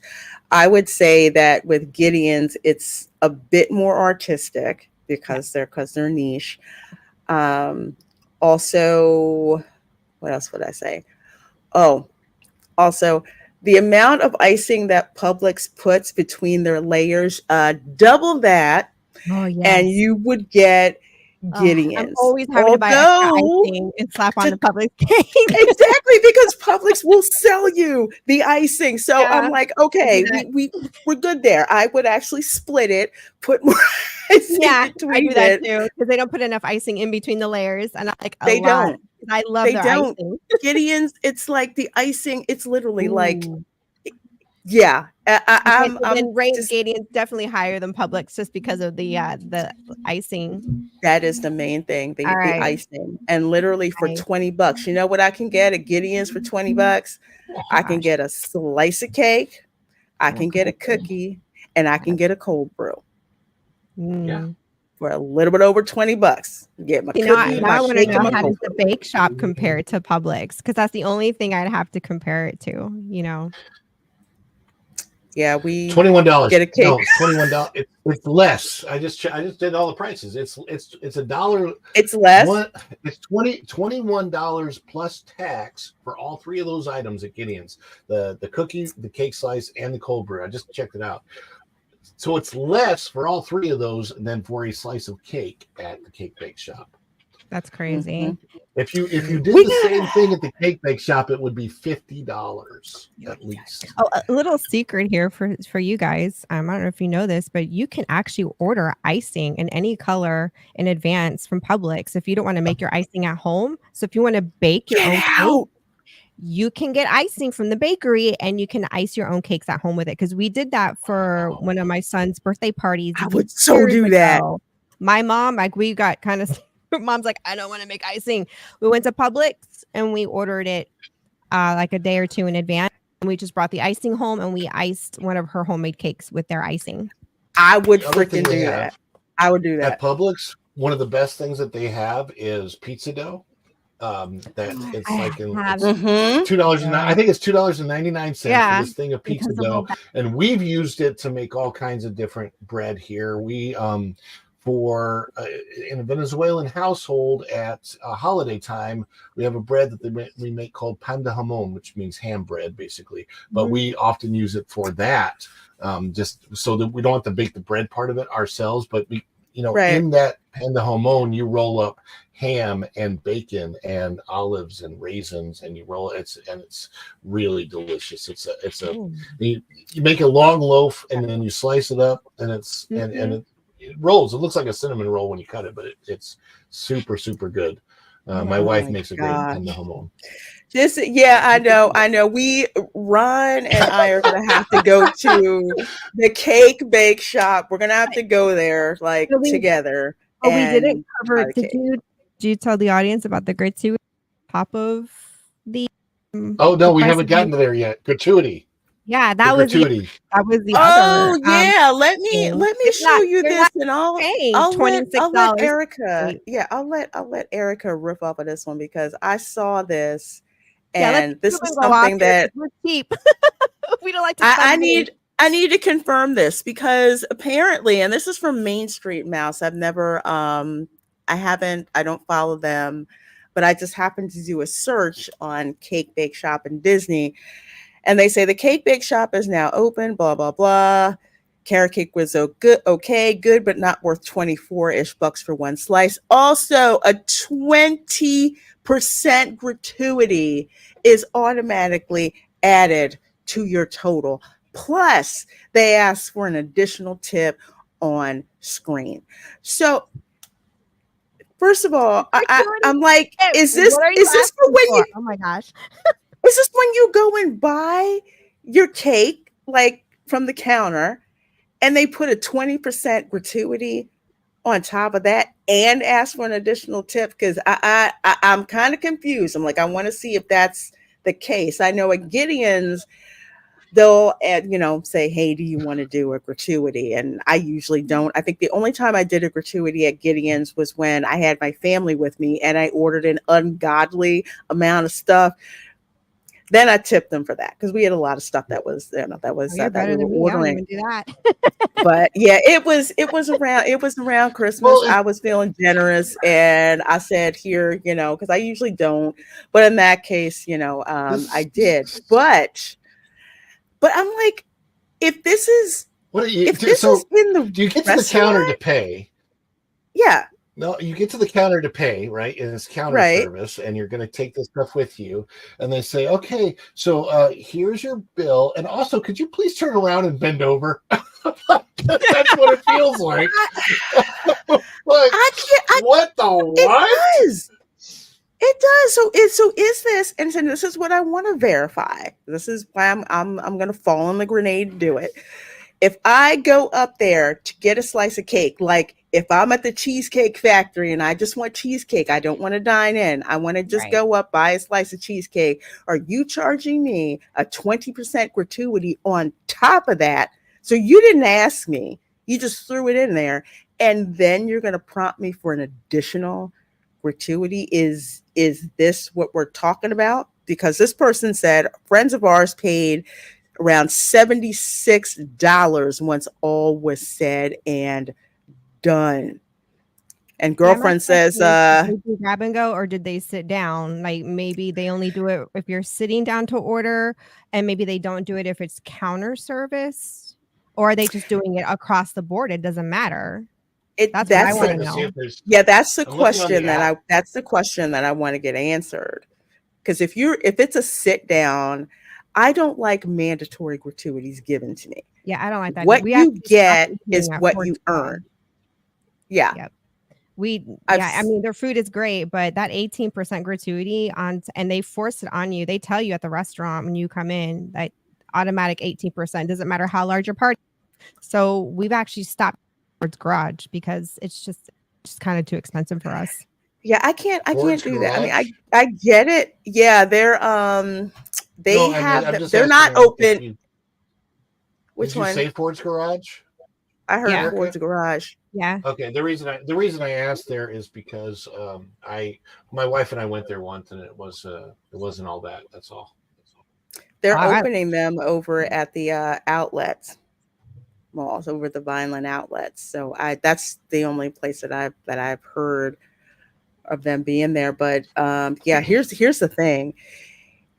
If you put in writing a mandatory tip and it's just me, I mean, I've seen it for like, hey, for parties of 6 or more or whatever, I'm used to that. But don't give me a mandatory tip. That's just freaking ridiculous. Nice I do Nita. know Yeah. from Yeah. working there in that field that all of the Disney tipped cast members at Disney did want to change the suggestions on the receipts to start at 20%. We wanted 20, 22, and 25% to be the suggested tip, but never mandatory. Just so that, like, for large groups. No, just on the receipts. You know how on the receipt it'll print suggestions. It'll say 18% would be this Yeah, amount, I've seen 20%. that. Okay, we wanted Yeah. it to go, instead of 18, 20, and 22, we wanted it to go 20, 22, and 25. Just, but understanding that's just a mental suggestion. And when you're a server, of course, you want as big of a tip as you can get when you're on that side of it. Some of the But restaurants on property, like they're nice. And we know that like our waiter at California Grill, he was amazing, and he just went above and beyond for us. And that bill was, oh my God, oh my God, the bill. And you know what? But because it was a special occasion and he went so far beyond for us, we gave him a nice fat tip, because Raph was just like, that's what I would have done when I was working there. I did that for many people. And it's the restaurant too. Like, you're going into someplace fancy, and you don't ordinarily do that. It's not a place you go to eat every week. It's not your local Chili's or bar and grill. When I was trained for the restaurant that I worked at last, I was originally trained by the proprietor of the California Grill restaurant. He had come over to help with training, and then I believe last I knew of, he was back there. Now he may be somewhere else now. Great guy. It's funny because we know where he lives and we've seen him jogging in his shorts. But yeah, so like, I personally, when I was working as a cast member at a Disney restaurant, I would always go above and beyond if I could, as much as I would do as much as I could for my guests. However, what I will tell you is that I learned from working there that I was about 1 in 10. We weren't all like that. I got so upset with so many of my fellow servers that wanted to do as little as possible and complained every time they got less than 25%. I got so mad, and it was, I don't know. It's just, and those are the people that they're keeping, which is bothering me. Yeah, I mean, I would go, and again, back to like my budget board, what we would tell people to do. It's like, okay, when you budget out how much you're going to eat, if you're going to a sit down restaurant, also budget at least 20% for tipping. But of course you can, if you want to make it more or less, like the time that I brought my, camera girl, my 2 nieces and my god sister, and we all ate at Ohana.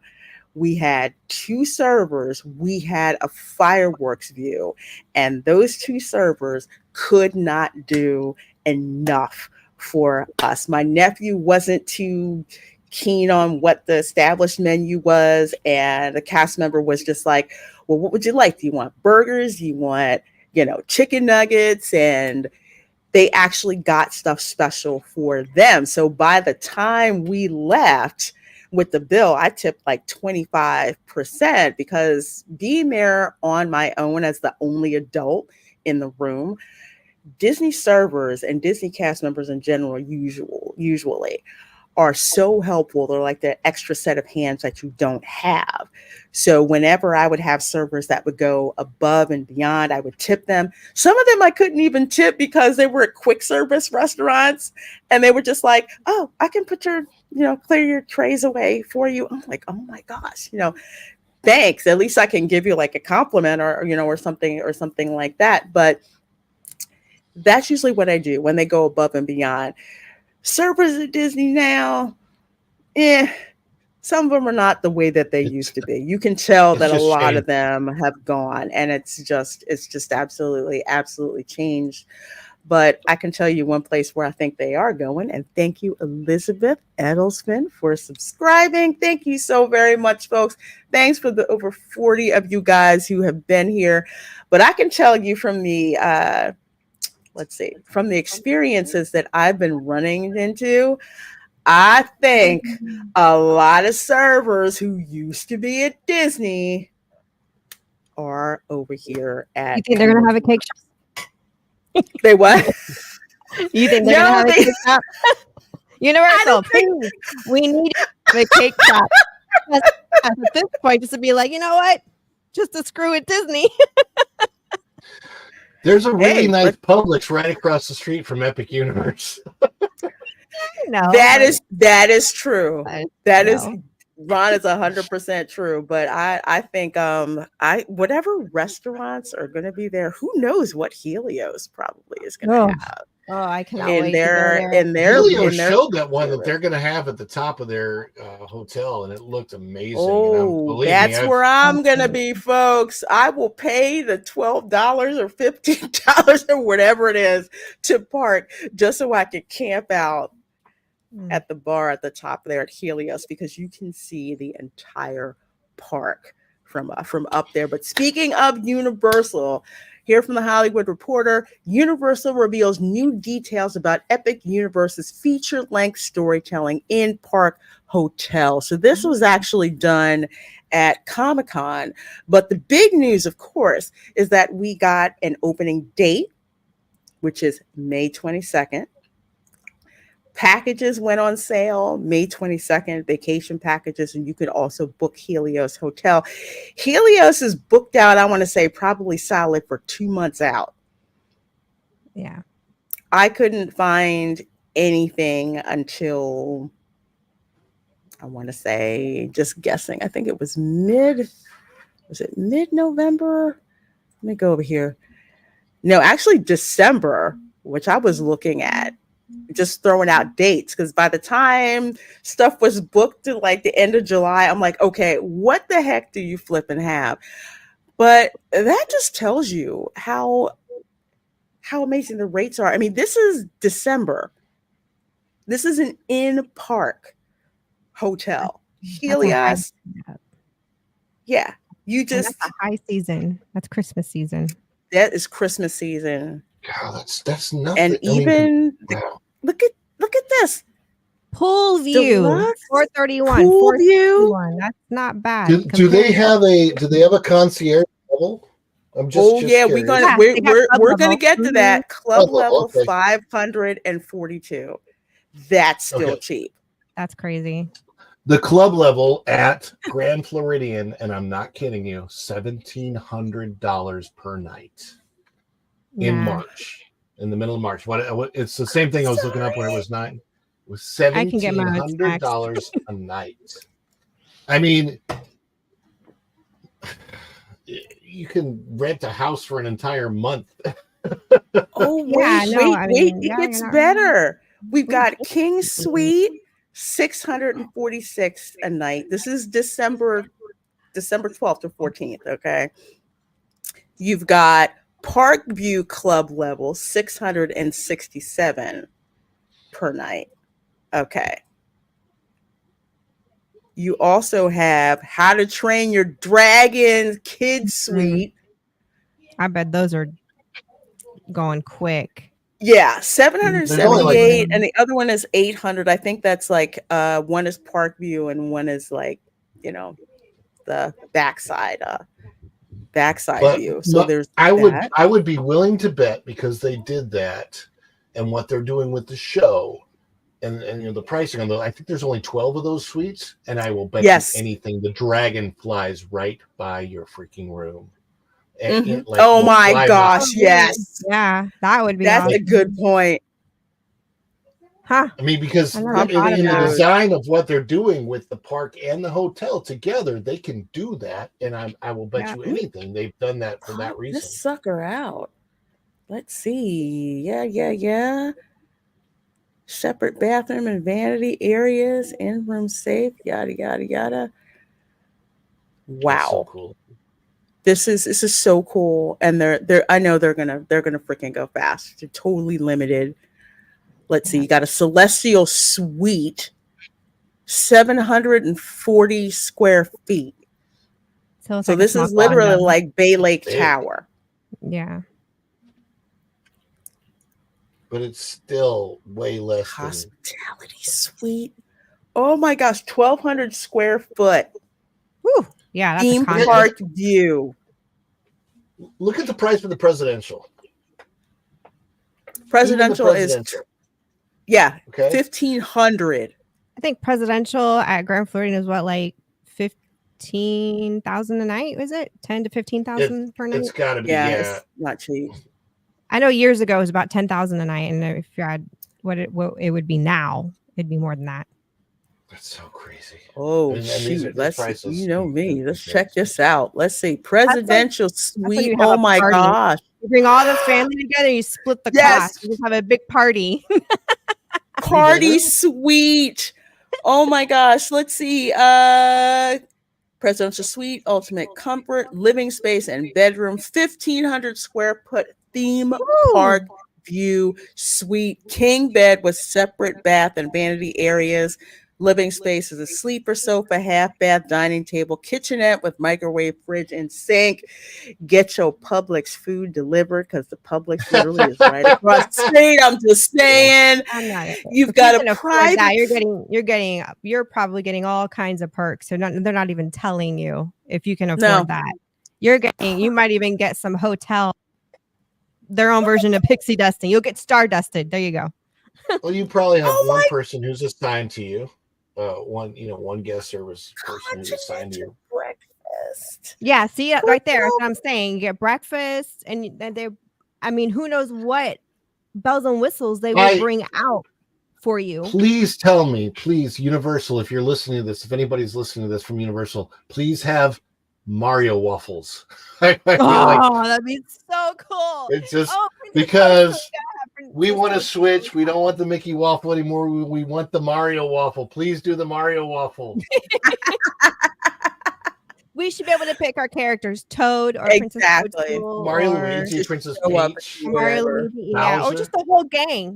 Put the whole gang stamped. That'd be so cool. I want Peach's waffle covered with peach compote, and then I can eat it while singing peach. I'm plain syrup and butter. I'm plain. Bad news, guys! You can't use this as a party suite. Well, eventually they got to go home.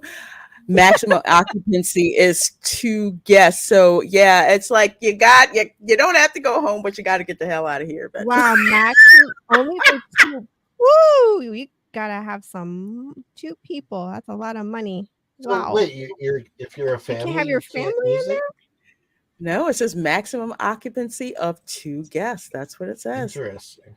Because they probably thought people would think the same way that we did. Yes, Party time! Bring all your friends. We're going to hit the buffet. Never mind. My bubble's been bursted. I think they won't let you for that one, but probably. Let's see. Celestial Suite. I'm just curious. What's the max up? Maximum of 4 guests, 3 adults, maximum with rollway. Okay, so yeah. Families. They did. That one is, yeah. We know what y'all want to do. Something tells me there's some precedence for that. I'm guessing. This is a maximum of 5. So if you want, this one, this is a bit more sense. 5 if you want the Parkview Club. With an 88. I've resolved myself to the fact that we're not going to be able to stay at the Helios for a while, just because finances. But I'm already looking at the. No. We're all going to hit Pro Up. We're all going to hit Pro Up and say, "Hey, Pro, we want to help you get some more content for the WDW Pro Show."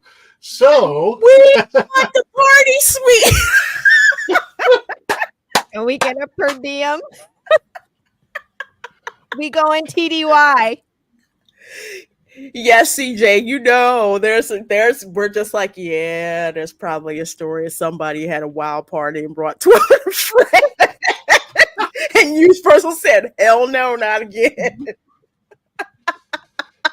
I'm not talking like a crazy party. I meant just like having some friends and family over, and you can just hang out there, have dinner brought to Really? your room, have some Mhm. family time in a beautiful setting like that, and use that beautiful family dining room table. That was more my idea of a party, not to get like all stupid and crazy.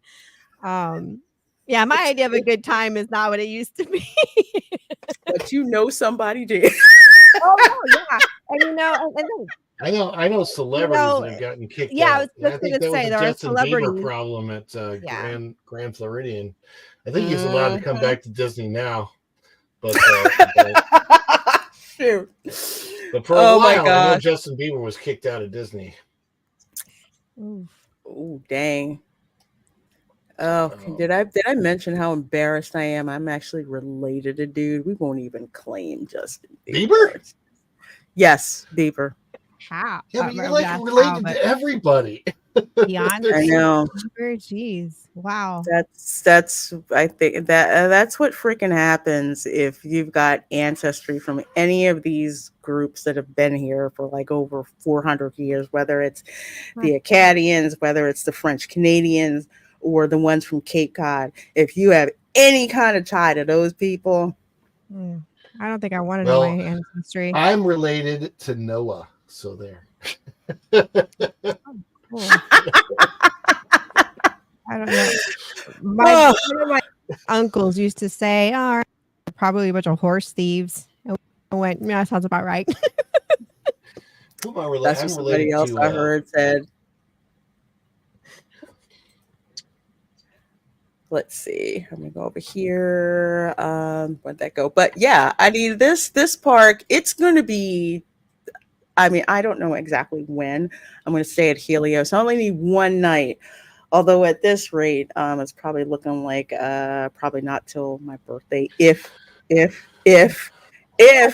can even get in, but I can always stay in. Just a reminder, my birthday is by your birthday. Oh shoot, that's right.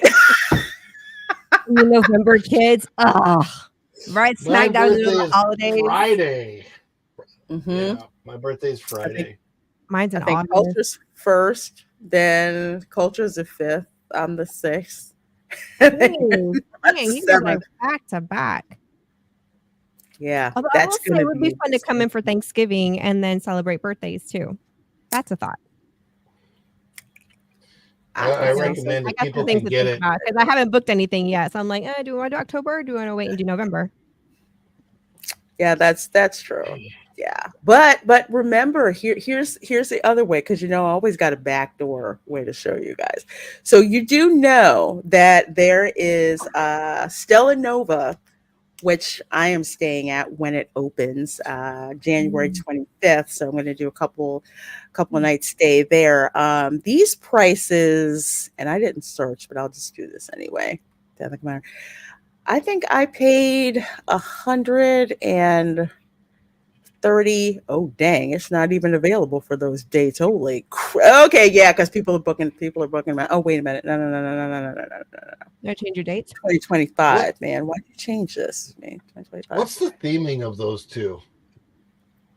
That's what I can't understand either. It's like a, how would I say this? It's like a space theme, so to speak. That's what I was wondering, if it's sort of like sci-fi, kind of out there. I remember passing by when they were first when I first saw them going up, and it looked like a cruise ship. Actually, is like what it reminded me of because of the portal type windows that they have. And so it's a very interesting looking design from the outside. So I'm super curious as what these are going to look like on the inside. Well, they are I know there's the mosaic ones outside, so they kind of look like this. So one is more of like a space theme, one is more like an earthy theme. So I look at this as more like 2001: A Space Odyssey, kind of Total Recall looking kind of going on. My first thought is it kind of reminds me of the rooms at the Galactic Star Cruiser. Star Snoozer, yeah, that's got a window you can actually see outside. Yeah, except this isn't $3,000 per night. No, No, I am paying what was my rate? My rate in January, I believe, was like 140, I think, a night. And I think a premium on that was because that's literally the opening weekend of this hotel, because I have a pool view for this. So these rooms are kind of like, I want to say, a cross between what you have at the dockside and Surfside Okay. Inn and Suites and Cabana Bay. So it's kind of like a cross between the two.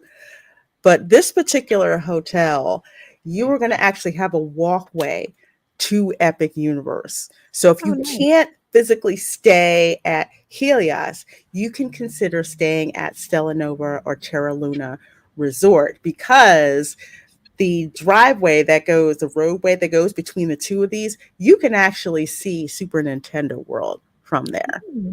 Nice. We So need a these are Nintendo themed hotel. Just saying. that's probably coming. I mean, that probably is coming. That's what I want so badly. But yeah, this is what it looks like.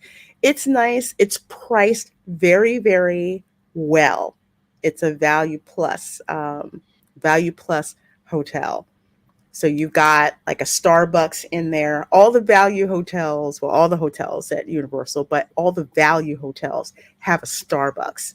And it's not just your generic looking Starbucks, because at Cabana Bay, they have like this themed Starbucks, and they have these gorgeous murals of like the mermaids from Wiki Wachi there. Oh, I didn't know that. So Cute.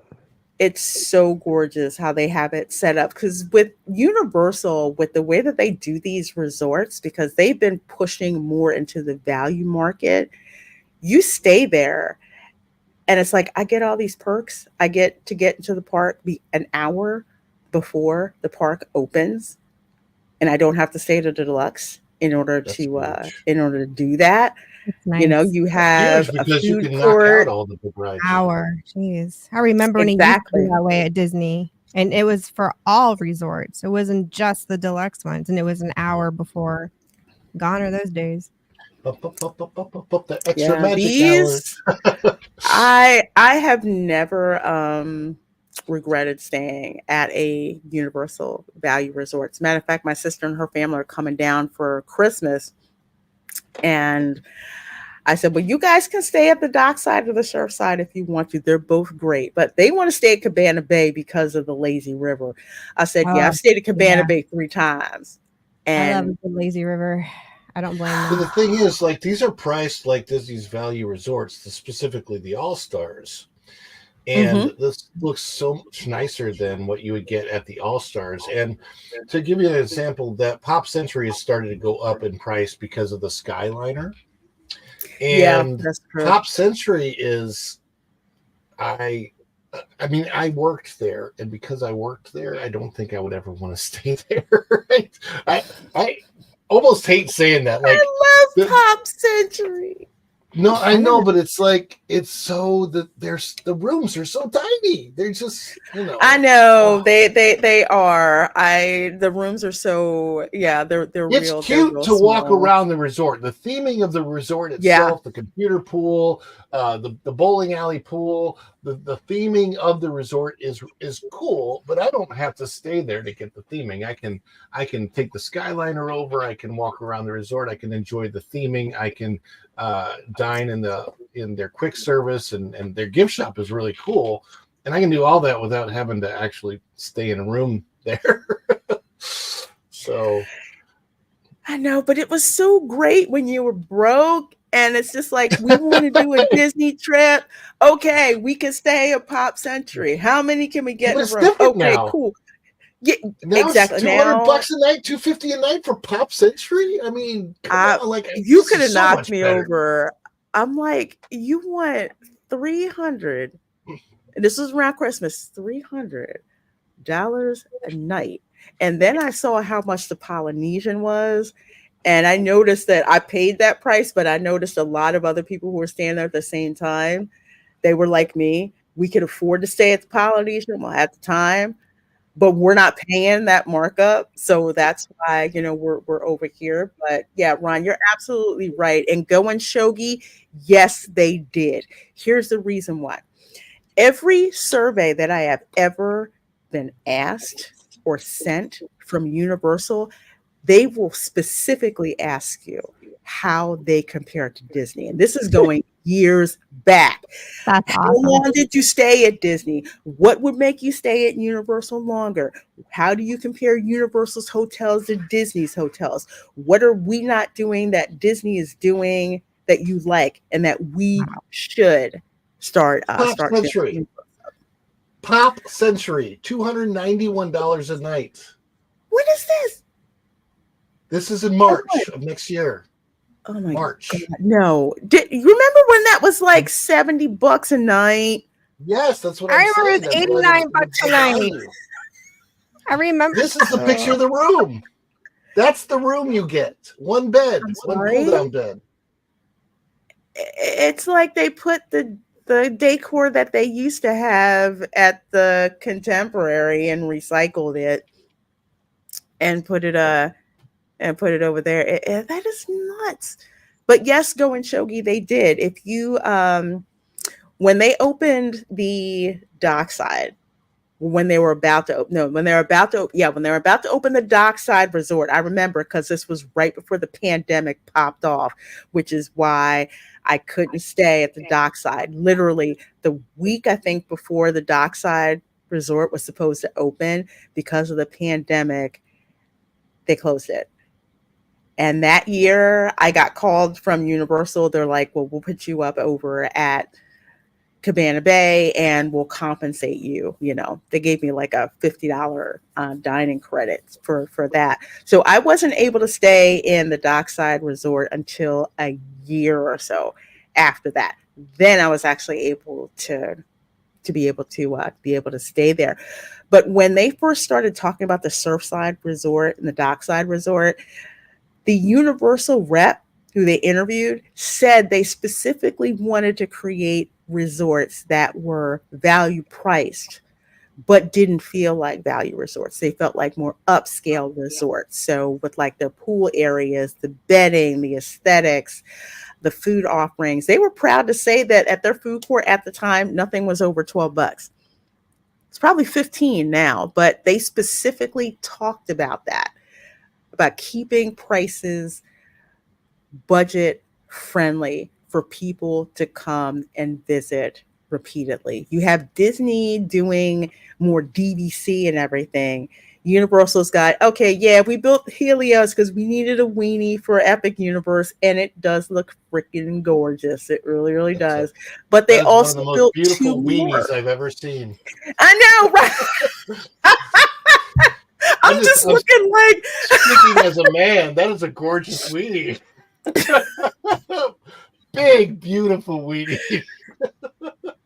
It is. It's a gorgeous hotel, and it looks like the Disneyland hotel over at Tokyo Disneyland. There's this hotel that's just gorgeous. It's like the same like gold gilding and like clear. It's just beautiful.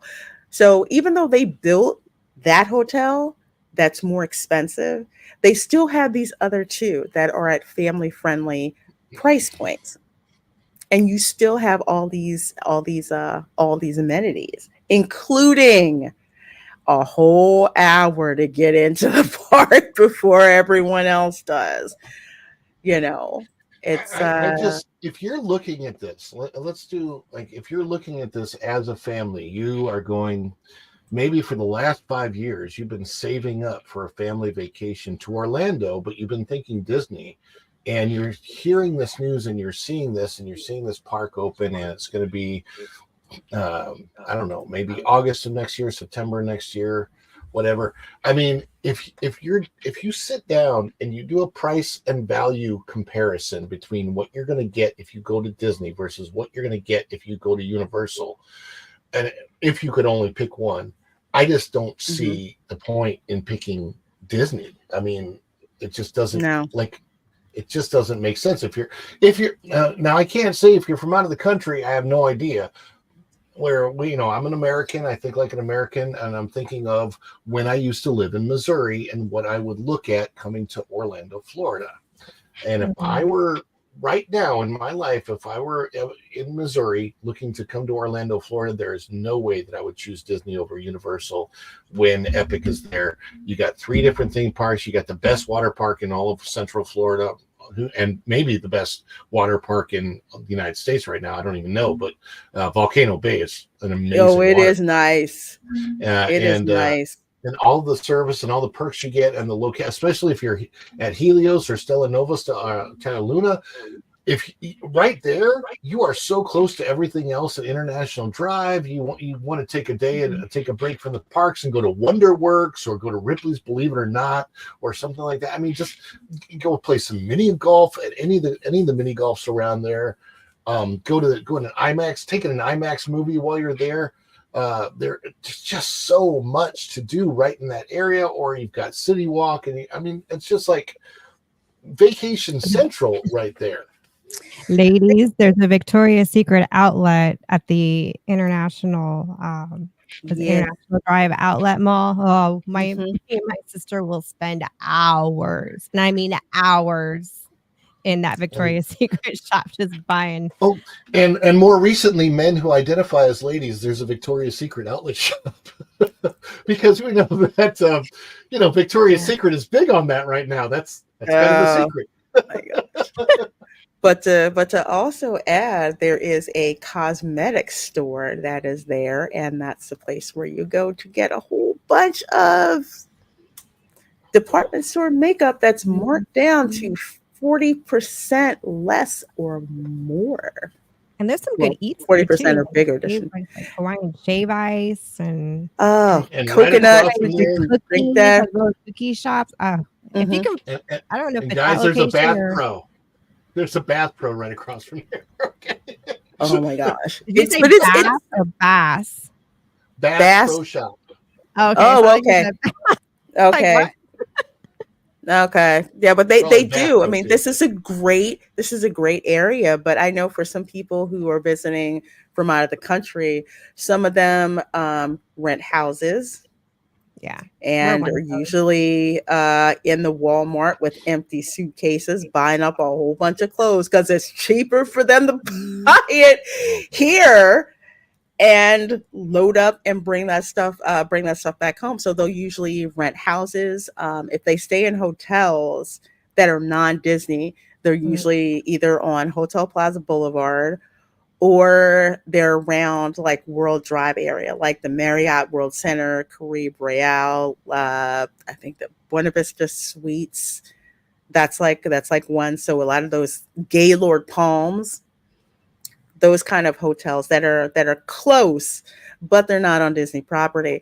But with Universal, and another thing that they kept talking about, especially in their presentations, was that they wanted to take the image of Universal from being a couple of days park to a full week destination. So if you're like, well, Disney costs how much per night? Hey, it's cheaper for us to stay at a Universal hotel.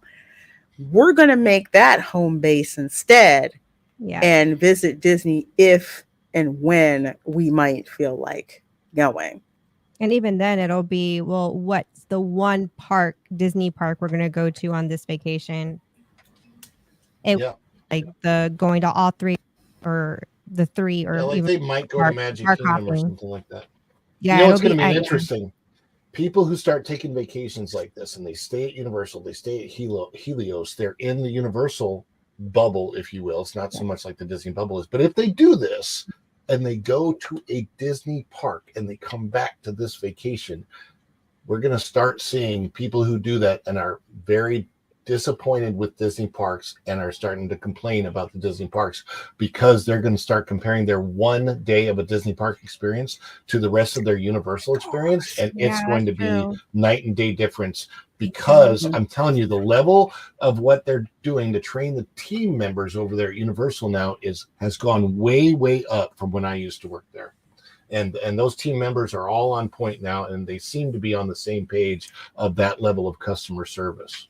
I have a feeling that the upper echelon of Universal, they have recruited or garnered some of the former Disney employees that were behind like the traditions training, and those guys are over at Universal now training the current team members. That is what I think is happening. So when you went up in management or supervision at Disney, some of those guys have gone to Universal, and that's where you've seen the change in the training behind scenes. Yeah. That's what I think. I think, I would agree with you, because in the Epic Universe Preview Center, okay, when I go in there, they have team members not only like restocking things, but they're also with, the guests who are looking at the models saying, hey, do you have any questions about the park? Was there anything you're really excited about? They'll like go around and interact with the guests who may have questions but may not want to ask, and they'll ask questions about what they see in the model. They'll like tell people, show them how to use the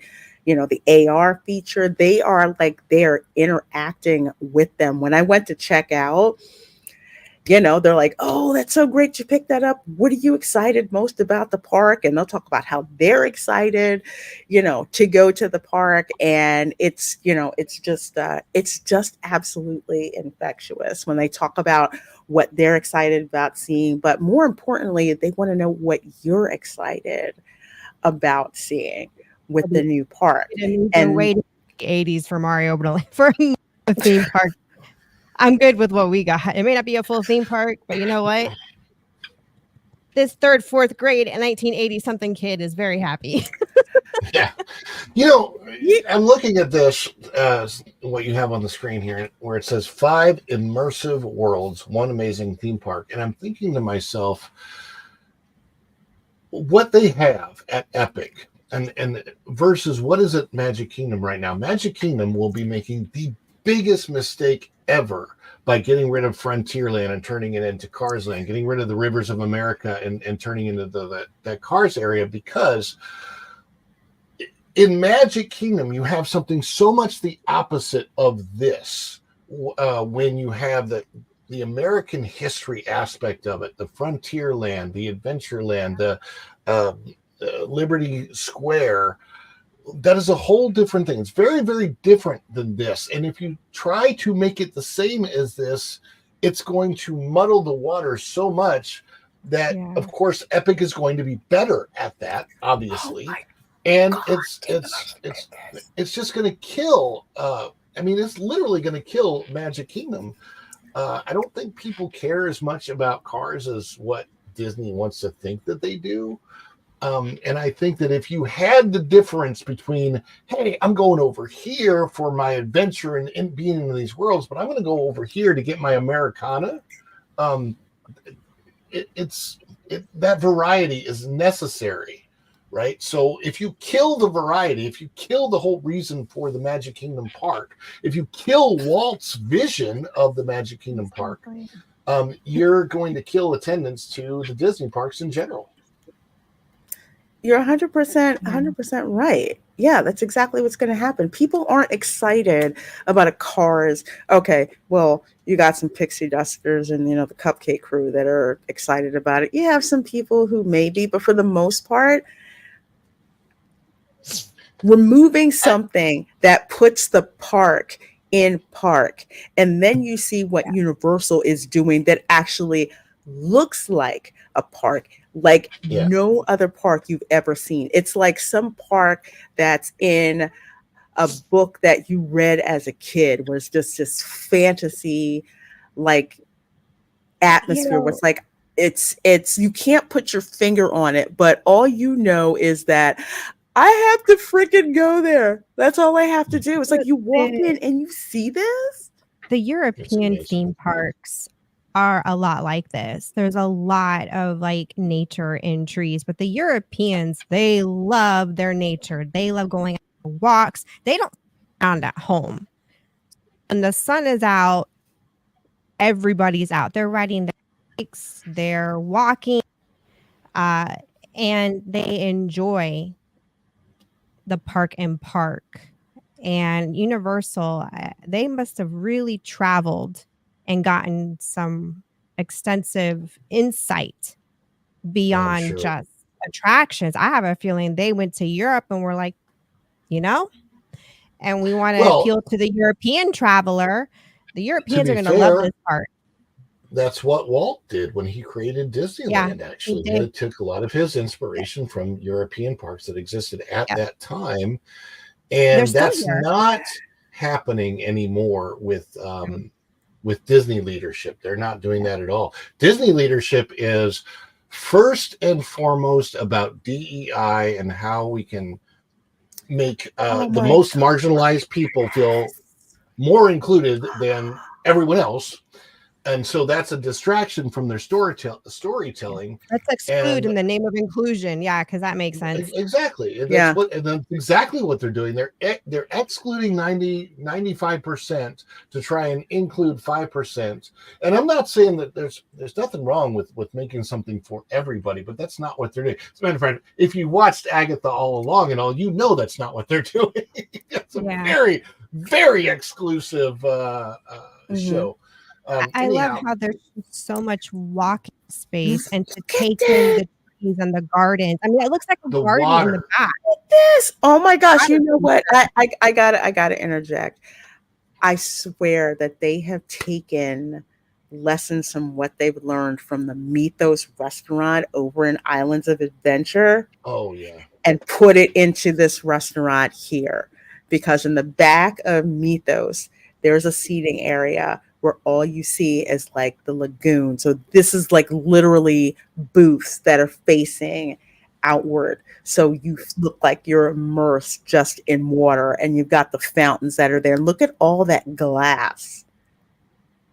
you know, and this is also really soothing for people that maybe have sensory, you know, issues and they need something kind of calming to just kind of look out, you know.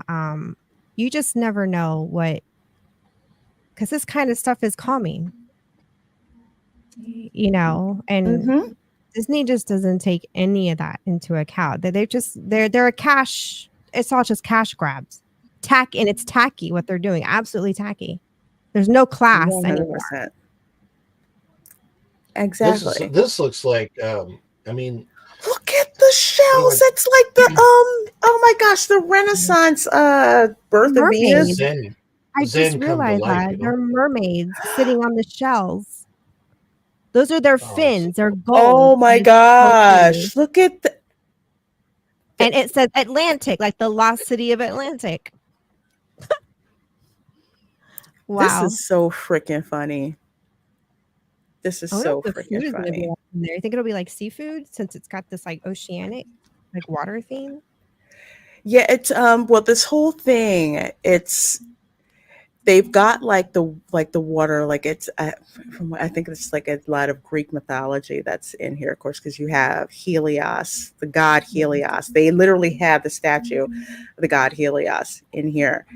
So it's so it's like water, those lands that they have going on, and again the water feature, because water is kinetic and Yeah. water is life, and that movement of the water just adds to the park. Instead of being a stuffy concrete jungle like Disney wants to do, that is moving. And that's like when you think about, with Epcot, when you walked in and they had that huge fountain of nations that would dance to music that was put there and it was synchronized.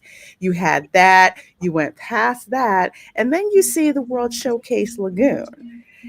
And here you walk in and you see like this water play that's going on. They've got the whole fountain. I swear, I'm gonna tell you, that fountain that's in front of Helios, I bet you that's a serious upgrade to the Fountain of Nations that we lost. I heard that the same company that did the Bellagio fountains at in Las Vegas did this fountain in front of the Grand Helios resort. Really? Yeah.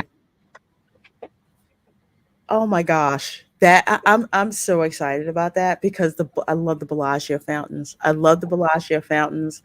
At one time, I was actually going to do a Java programming project where I was actually going to program water fountains. And Oh man, that would have been so much fun. couldn't get the infrastructure to do it, and my professor was really disappointed because he wanted me to do that project.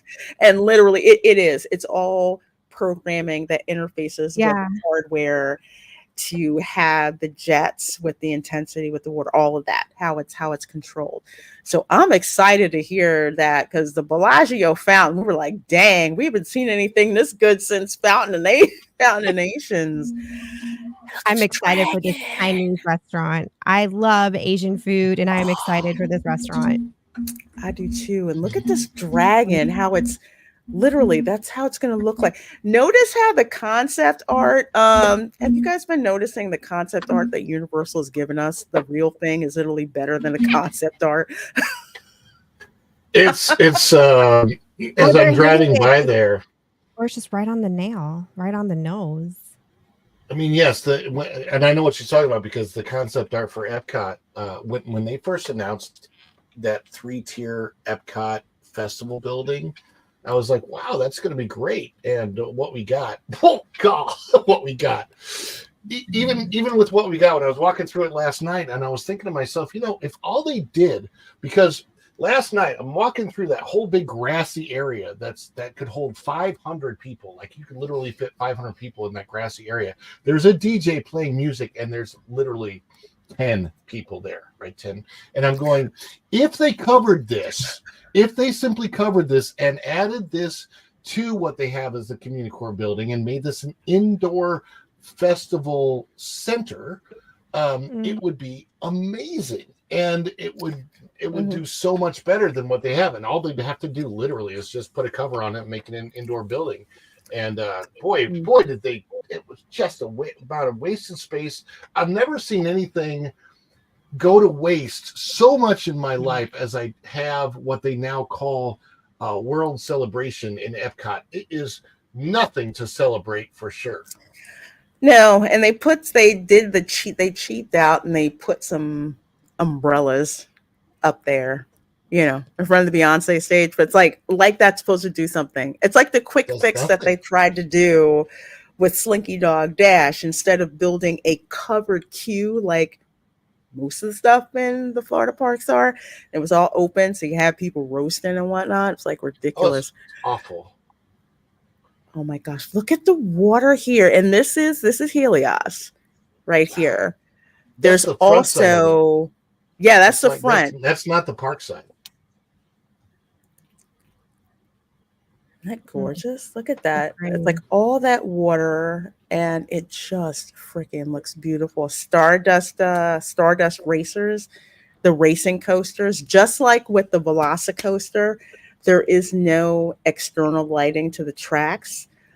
All of the train cars have LED lighting on them, just like with the Velocicoaster. So when you see the Velocicoaster at night, saw that you see like the. I did something about this coaster because Raph and I tend to be roller coaster like geeks. The attraction was built Mack Rides here in Germany, the owners of Europa Park. Mm-hmm. And this is by far the largest contract in the history of that company that has done something like this. And they're really pushing the limits on their engineers. I am so excited because you have to understand the history of Europa Park is similar to Walt Disney. The family, and I mean the entire family, they are in their 5th generation of passing on their parks and rides. This company, they're in their 5th generation. Everybody in that family, even married into, works for the company. And it is family owned, operated through and through. And I was so excited to hear that this coaster, out of all the coaster companies that are out there, there's B&M, there's, Intamin, it kind of has the monopoly, it seems like, especially for your launch coasters like this. But now Mack has come on scene. And I was really shocked because I was convinced this was an Intamin coaster all the way, like Velocicoaster, but it's actually Mack Rides.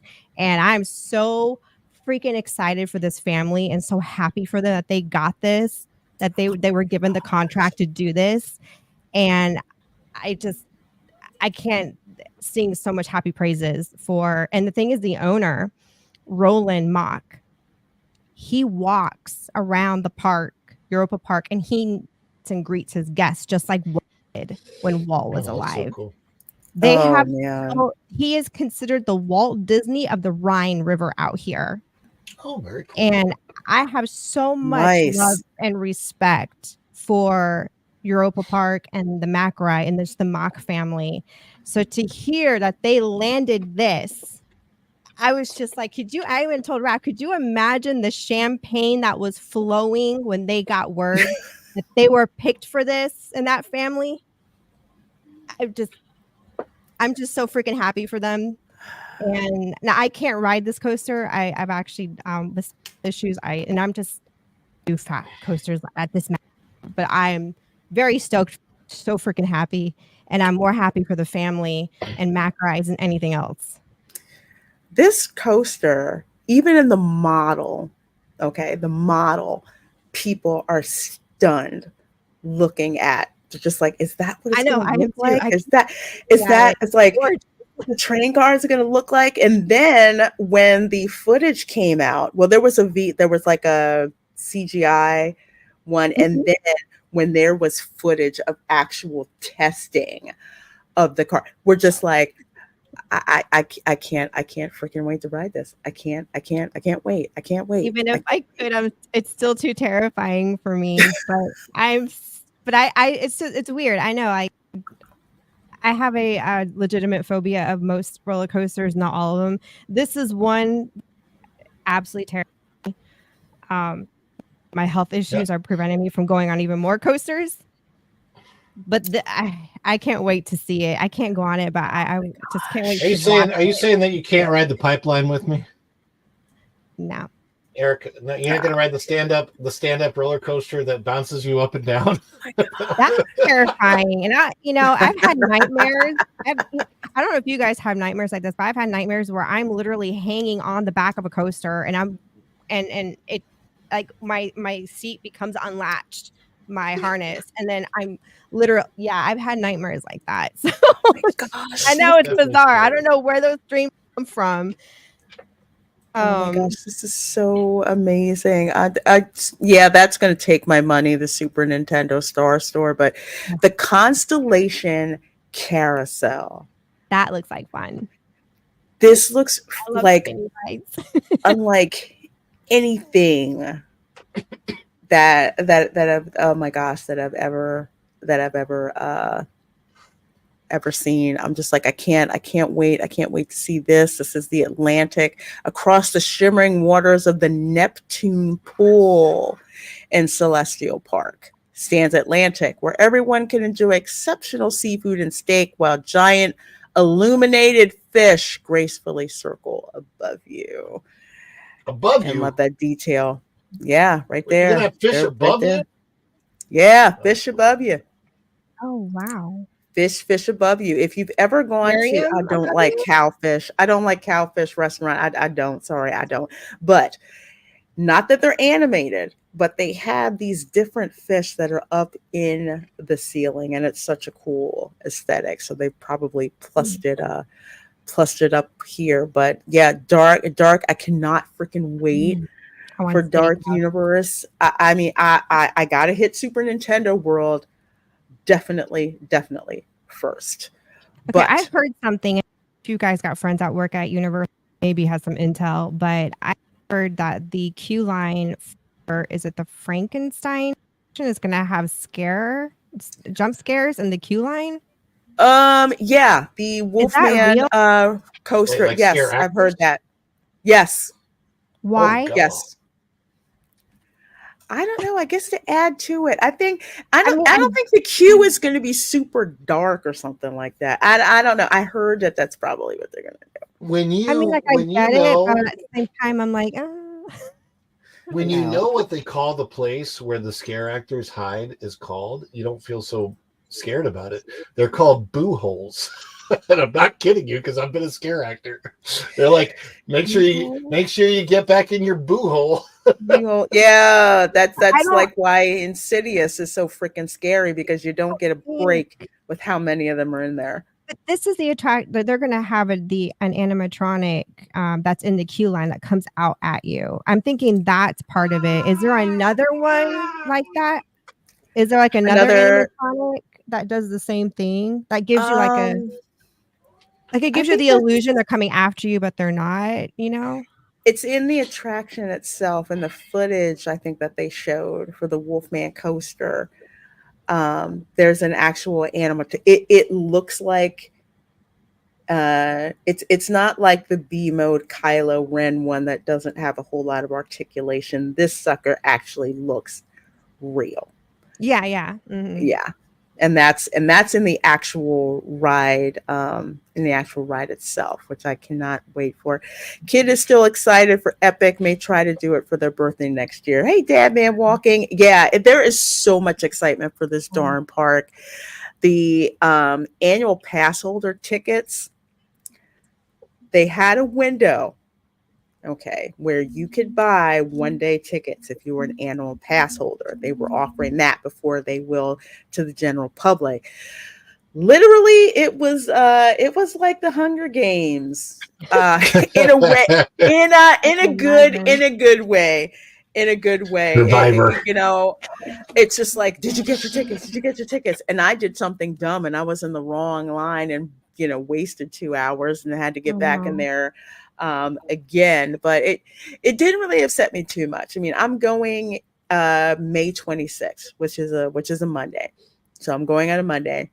I'm also going on the 4th of July because, well, Disney, you can suck it because you blocked my pass out for the 4th of July. Well, Camera Girl's pass, she can go, but it's no longer the Festival of Americana that it used to be. So well, nobody's going. The last few years, nobody's been at Disney on the 4th of July, so it doesn't matter at all. No. Big celebration. They used to be, but now Universal has been doing stuff for the 4th of July. They'll have like Uncle Sam Stilt Walkers, Lady Liberty. They'll have all of that stuff out there for the 4th of July. I love SeaWorld on the 4th of July. Honestly, SeaWorld has great 4th of July fireworks. They have the barbecue thing going on. And a lot of people downgrade SeaWorld, but it's a good park, and it's for the value you get there, it's so much better. Yeah. And it's not expensive. I have an observation. You know how most theme parks usually have a parade? It just seems to be almost like a traditional thing. Mm-hmm. And the way Epic Universe is built and laid out, just the layout of the park and the way they do the portal, are there going to be parades, or are they nixing that? Maybe not necessarily doing parades in this park. I haven't heard anything about like parades, because I know it tends to be a thing in most theme parks. I think I'm not aware of parades right away. I know there's performers that they've hired, so I don't know if there's formal parades yet over here in Epic Universe. I think they're mostly focused on their stage shows and like I would say like the area specific entertainment. That's the Curse of the Werewolf. And I think, let me see if that pops up. And I was just wondering too, if they were to implement a parade, where would they put it because of the way the park is designed? You know what I mean? Just the way it's built. I just found it interesting. I'm not against it or for it. I'm thinking if they do them at all, they may just be relegated to those particular lands. That would make sense. Possibly. Maybe like that's how SeaWorld. I mean, SeaWorld has a parade in Sesame Street, and it's like just for the Sesame Street that area. Yeah. I mean, honestly, there's so much in this park. You wouldn't really miss a parade. There's I wouldn't. I don't usually go to parades anyways. They're not really my thing, but I wouldn't miss it. Oh my gosh. It's so cool. I mean, oh my gosh, this is like gorgeous. And I'm trying to get to Isle of Burke really quick because we're gonna wrap up here in a little bit. There we go, Isle of Burke. I wanted to show you guys this one because This for the kids is going to be freaking insane. They've got a coaster that goes through water. Universal Epic. They've got, oh, I didn't even know they did that. Okay. I was looking for the fly through. That's what I was looking for. I have a niece who is obsessed with How to Train Your Dragon. She is obsessed with anything and all things dragons. And they have flying dragons. Remember I think we showed it on my show where they had test footage of of Hiccup where they're like, oh my gosh, it's a flying is that a dragon? Is that like Hiccup flying around? We're trying not to talk about it in the family. So when they do take her, she's got as much element of surprise as possible. She already knows about the land. We were trying to keep it from her, but her brother, like, oh, they're gonna have How to Train Your Dragon land. We're like, dang it, you weren't supposed to say anything. Like, shush. We were supposed to keep it a surprise for her. Oh my gosh, and look at this. It's like this is a family coaster. And you're like on this, little Viking ship, and you've got water cannons that you can shoot at targets and at people. I mean, that's just imagine for European attraction. I've seen this in the States where, but that's very common out here. Those little boat rides with like the cannon things. Mm-hmm. You see those at every theme park out here, but I've not come across that in the US. Yeah, I've never seen anything like that here. And it's perfect for Florida because it's hot as I don't know what. And that's another thing that people don't understand. I mean, even the likes of Gatorland has a kiddie, they call it Gator Gully. This kiddie family splash area, water, whatever, to like cool off because it's hot as I don't know what in Florida. This land is going to be so popular in the summer because you can cool off. There's water everywhere, and it's just fun, and the kids can just run off all their darn most of their energy anyway. Tina says, I'm not even an amusement park person. This whole Universal thing has me tempted. Yeah, even if you don't ride attractions, there's so much stuff that is around. Yeah, because like Walt Disney said, he wanted a park where the whole family could go and enjoy. Like you can just stroll and just enjoy the theming and all the aesthetic and the food and the shopping. They have shows. That's one thing that separates an amusement park from a theme park.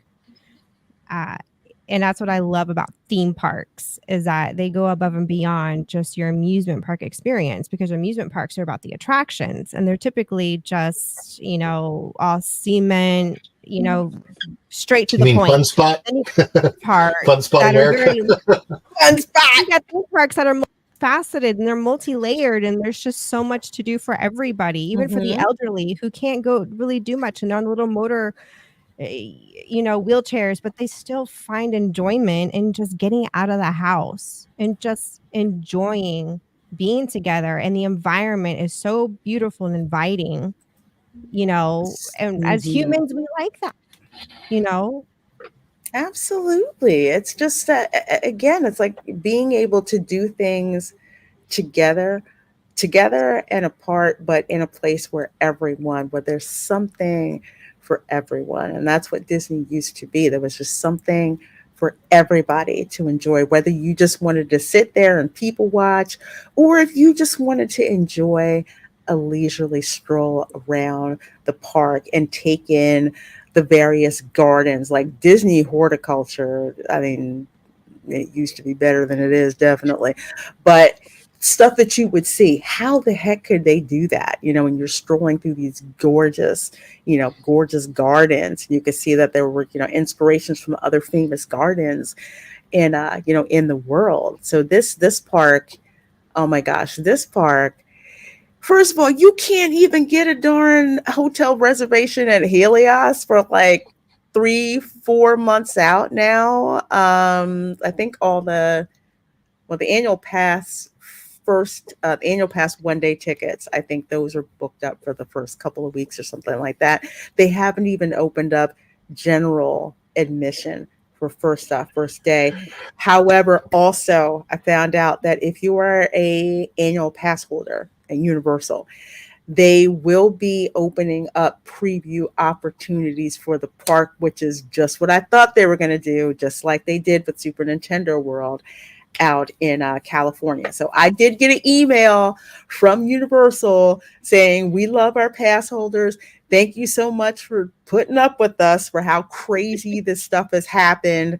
We're going to have additional opportunities to buy tickets, but we will also offer soft opening opportunities. You be allowed to film anything, or it's gonna be like they're not gonna to allow be able for to. Yeah, usually they do with soft open. They'll, if you can't film, which is you can't film on the attractions themselves. Usually, you can't do that. But being able, yeah, that's what I did with DreamWorks Land, you know, and all the other places. They were like, yeah, you can go out and film. So it just filmed, you know, out there. People wanting to meet Shrek and Donkey and all of that, meeting Puss in Boots, getting Shrexels with boogie green cheese, trying to activate Budweiser with the frogs. Which, man, I figured that out. That is the coolest thing to see parents just hear, like, did I think I hear what I thought I heard? And they're trying to figure it out to get to say Budweiser. It's just fun. So I can't and wait. they've added Sold out for months at Helios. Yeah. They added a new frog at the end, and when you step on it, it goes, Bud Light!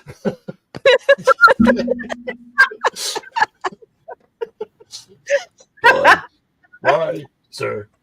Bud Light! It is. It's just, oh my gosh. It's just going to be fun. I can't wait. So I'm going to be on the lookout. And of course, Ron will be as well for when they're just like, hey, soft open for pass holders. Come on in. So much more Epic Universe material coming from me. I'm just trying to wait for it to be freaking cooler so I can actually get better footage, because I'm not trying to go out there when it's hot. And also, there's a Wawa at the intersection of John Young and Destination Parkway, right outside Epic Universe. So yeah, they're building that sucker now. I'm like, when is it coming? When is it coming? So yes, I will actually cover that when the Epic Universe Wawa gets built. Well, there's actually two on Universal property. There's one at the intersection of Universal Boulevard and Sand Lake Boulevard. So that's like the back of Epic Universe. And then there's the other one that's on. I have to say something about that particular area where that Wawa is. I really hope police presence increases there. That particular corner needs a greater deal of police presence, because there have been some things that have happened there in the last couple of years. Yeah, there definitely is. It's a little bit distant from where Epic is. For Mario would be a vibe, dude. If I ever got to experience a Rainbow Road in person, I would lose my mind. That is so cool.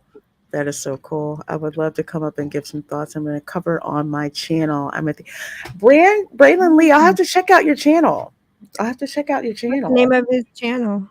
I am a theme park nerd. Is that hashtag? Hashtag I'm a theme park nerd. Is that the title, Braylon? Let us know so we can look up the channel. Raph and I love following theme park nerds, especially the international ones, and they go to the parks around the world. Those are always fun to watch. Absolutely love those. No, but I can drop link in the chat. You can't you can only drop links if you're a mod. So if you just give like your YouTube channel ID, like your handle, we can look you up. We can look you up that way. And I would love to check that out. We'd all love to go and check that out. Before I roll out, of course, let's see, we've got Epic Universe tote bag.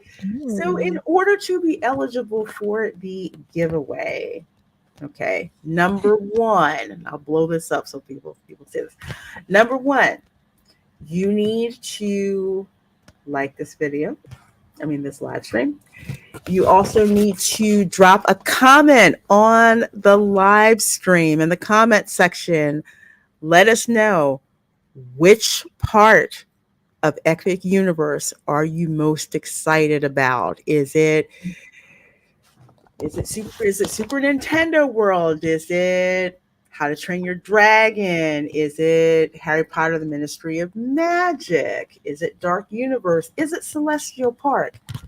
Let us know. Drop that in the comment. You will be entered for the giveaway. And we'll actually give you guys over the weekend, of course, to do that. And Monday, I will be picking the winner. So I'll also make a post in the community tab of my page a little bit later on. Keep track of that. This is a nice big bag. Trust me. They sell them over in the preview store, but they actually had these bags at one time and they sold out. So, So as soon as they were made available, I grabbed some. Put that aside for you guys for the giveaway. So yes, you have to drop a comment on the live stream in the comment section on the live stream itself. I want an Epic Universe Spirit jersey. That would be nice. That will be so freaking nice. Oh my gosh, there's so much merchandise that is coming. I'm scared. I'm really scared. I can send you some gift cards with a list. Is there a cake shop? Zero. No, but there's a donut shop though. What happens if I buy my 25? Oh yeah, Voodoo Donuts. What happened if I buy my $25 piece of cake and I trip going out the door? They should give you 2 slices. They give 2 slices. They really should. They really should. Well, folks, thanks so much for hanging out with us. Let's go around, shout out our channels, what we got going on. Erica, what do you have going on and where can people find you? Well, you can find us at Erica.Raff on YouTube. And I just loaded a couple of days ago, part 3 of behind the scenes of our Halloween display. Got my Haunted Mansion animatronic bride all built, and she is amazing. Finally got her up there. So I have some bad news on part 4. I got footage of me, breaking down the deep dive on how I built her, and none of the footage, there's no sound, or it's just static. Yeah.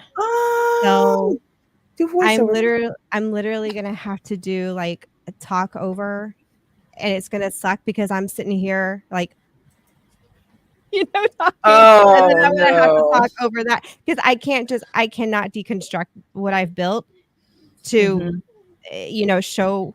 I can't do that at this stage. So yeah, it's my best to give you some on the build and do dive. But Jennifer Aniston's available for ADR work now. So what? Jennifer Aniston's available for ADR work. She can be your voice. Yeah, no, I'm good. I like my own voice. Thank you. Well, folks, make sure you go over there and check out Erica and Raff's channel. I have got the link in the description box. Well, it will be of the video by the time we get done. I would have done earlier, but your girl stuck in the lab trying to get this gorgeous thing up and running. Ron, where can people find you and what do you have coming up? Follow the Bradley's Fun. We do the Daily Dish Monday through Friday, typically at 9:30 a.m.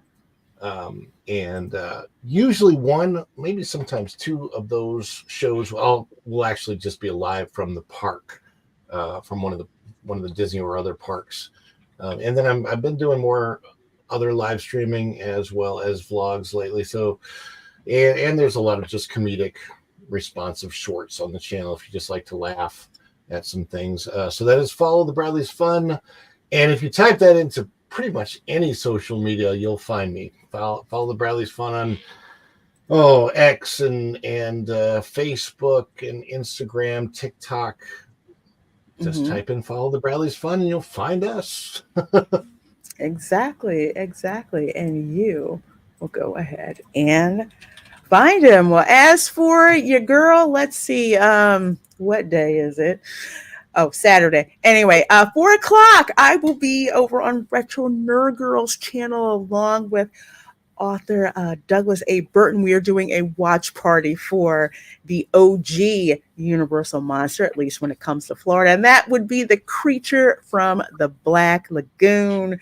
We are watching the original version. I say original version because James Wan will be doing a remake of the creature from the Black Lagoon, which I am very much looking forward to because I love how James Wan does horror. And he's also part of Blumhouse now. So his production company, Atomic Monster, merged with Blumhouse. He's going to be doing that. So I'm very excited. Creature from the Black Lagoon never gets old, especially since it's in black and white. Was filmed in Florida, of course. So that's another reason why we're going to be watching that at 4 p.m. 8 p.m. tonight, along with Retro Nerd Girl and author Douglas Burton, we are going to be watching Halloween 1978 on my channel. So that's going to be at 8 p.m. tonight. Sunday, channel members, 2 p.m. We're going to be watching Megan. So I will be dropping the StreamYard watch along link for that. We're going to be watching Megan. And let's see.